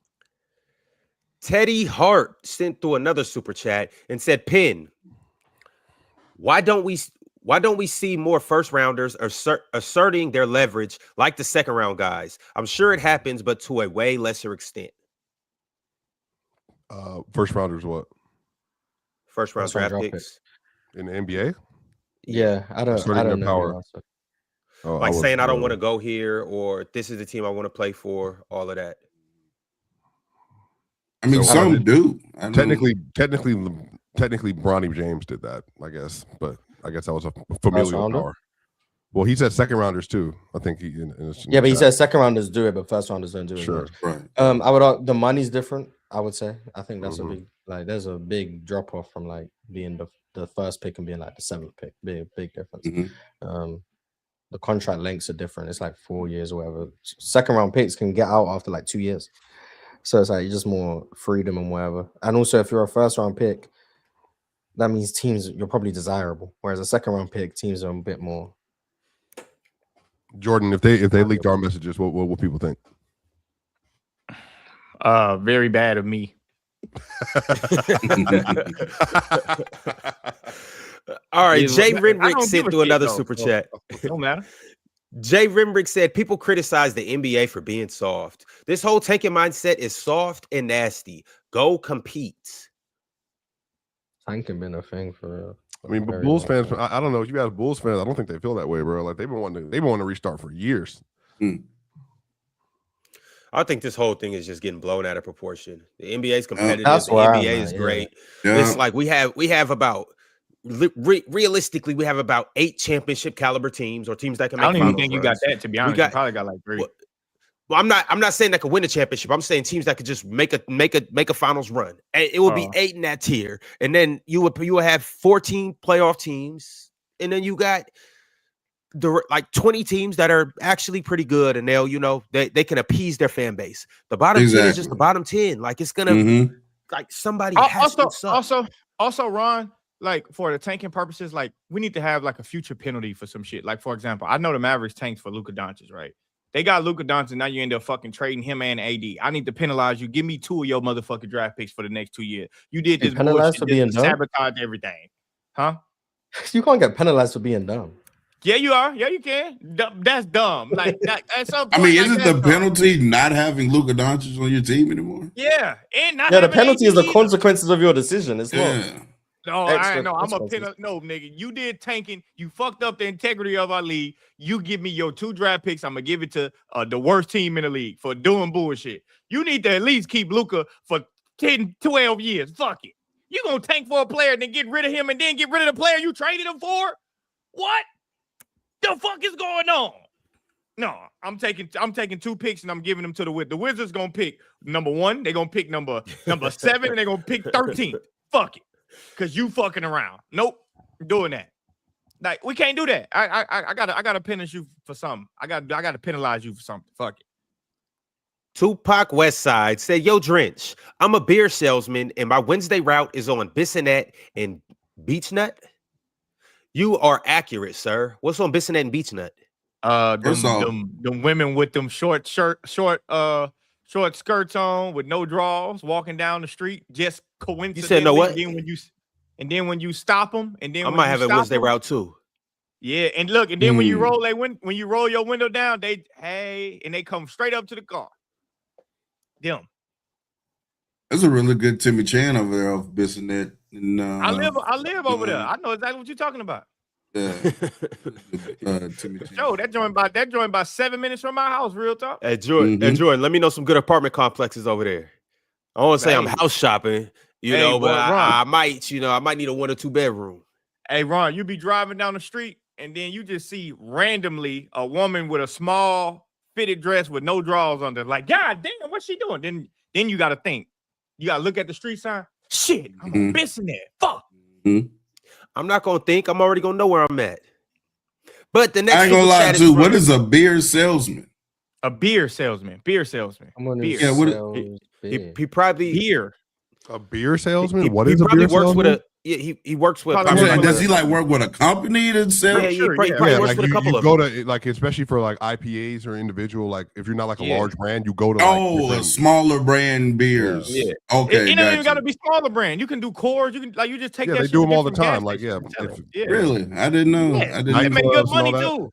There's there's salesmen for everything. Yeah, you got to. I thought he was just finding an excuse to be on Bissonnet on every day. No. They make real talk. They make some good bread, boy. But he probably giving away a couple beers for real that. Talk, I'm not gonna lie. You would be a great beer salesman. Real talk. You get out there and them big old bins or whatever they call them aluminum ones, and like moving them around. They make money too, bro. They make money. I know a dude that used to sell beer.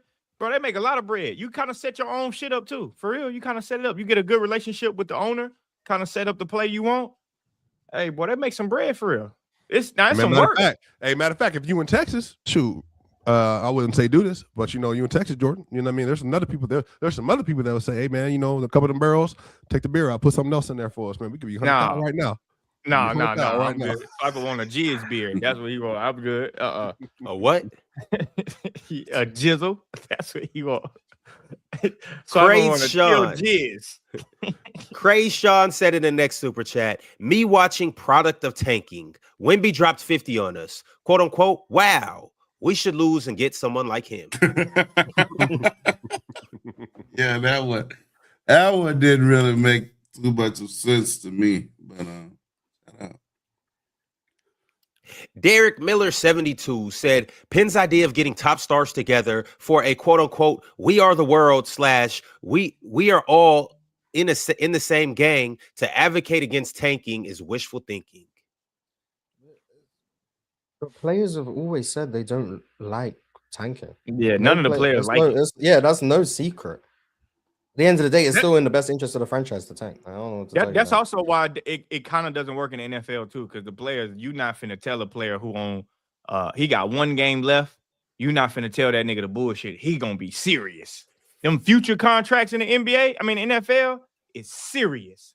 You sign him to a lot of these guys on tanking teams are playing for contracts too. Like they're not losing on purpose. The teams are just trying to put them in a position to lose. The coach sabotages the game. The coaches sabotage the game in the NBA more. Like I know that for a fact. Like a coach. Oh yeah. I'm saying the players aren't sabotaging the game, but like the coaches, they'll like the team goes on a run. They're not gonna call a time. They definitely, for sure. The substitution pad, like for sure. You on the run?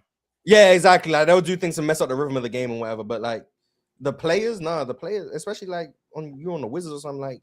Yeah, you playing to get your next contract. Like you're not out there messing around. Be like, oh yeah, well the Wizards trying to tank. So no, like this is my job. I need to make sure I'm here next year. Avery B said teams already are penalized for drafting bad. Less wins, less tickets, less fans, less popularity, lower market evaluation. People are fired, less TV games, etc., etc. This actually is a good point. I mean, yeah, if you get high picks, you got to make the most of them. Like, you can't get a number 2 pick and draft James Wiseman. You're not helping yourself. Like, so you got to make the most of the picks when you get them. All right, y'all. This is a good time to salute to all of our Hall of Fame members. Let me go ahead and shout them out. That's Teddy Hart, Spider Gang, D&E MLV, Drago FC, Small Boxes, Bulletproof, Cheese, Worldwide Mace Television, and Multi Kenny. Salute to all of our Hall of Famers. If you haven't joined up as a member, you don't necessarily got to be a Hall of Famer, but if you're going to do it the right way. Don't be a tanking member. Don't be a rookie. Be a Hall of Famer. All right, we got a few more super chats before we get up out of here. The next one is from Zigsaw Puzzle. Zigsaw said, "Did y'all tape any of the 1v1s like last year? Ox versus Dale was heat." Technically, we No, did. we didn't. I mean, technically, we did. Just not us versus us versus everybody else. That film should be He good. said 1v1 debates. Ron just does Like a debate show. Oh, the debates. The debate. He said the debate. Oh, I was supposed to 1v1 Ron, but he ain't want no smoke. Matter of fact, he dug so much smoke, he was missing flights to even come out there to LA to do it. That was crazy. Not seeing Ron the first night was crazy. Jordan, we got one. We got one coming out with another platform with Brother Chill in it, and I'm telling y'all will have a laugh. Y'all will have a laugh.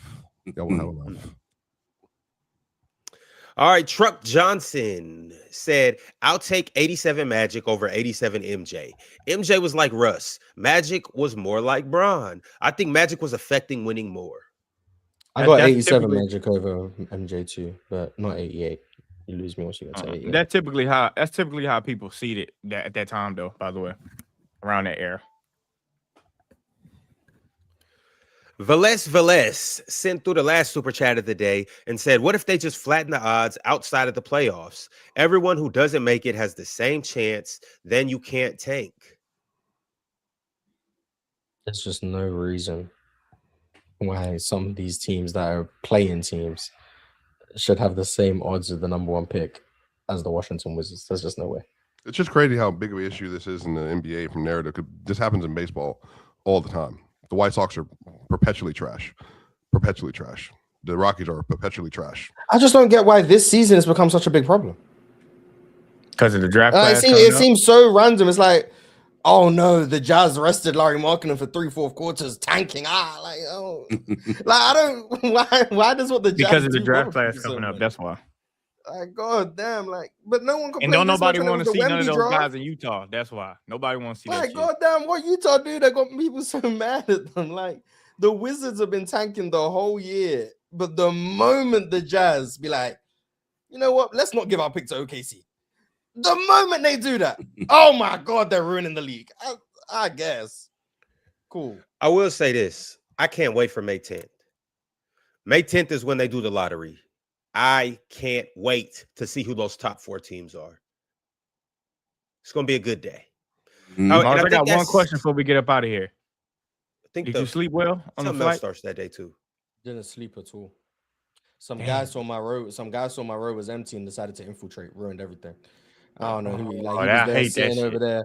And I'm like, why you come over to my road to ruin everything? I had a full row. I was ready to. What do you mean he came over? I had a full row, right? So luckily my plane wasn't full. I had a full row, 4 seats. The moment we was able to take our seatbelts off, I was gonna lay down and sleep. I see him ask the flight attendant, "Oh, can I move over there?" And I'm like, oh. So then the moment the seatbelt sign came off, he moved right into my row, just ruined everything. And then I couldn't lay down and sleep anymore. So damn, I just had to just sit. So that was fun. So yeah, whoever that guy is, fuck you. Yeah, I don't know who you are. Yeah, fuck you. Ruined everything. All right, y'all. It's been fun. Some Z's on my little flight. It's been real. We will be back same time, same place tomorrow. It's just going to be a better show with better topics. We'll catch y'all on the flip side. Also, shout out Stephen the Great. He also became a YouTube member. Salute to you. Y'all tap in, like the video, follow us across all platforms, subscribe, etc., etc. We'll catch you in Portland. We out, y'all. Peace.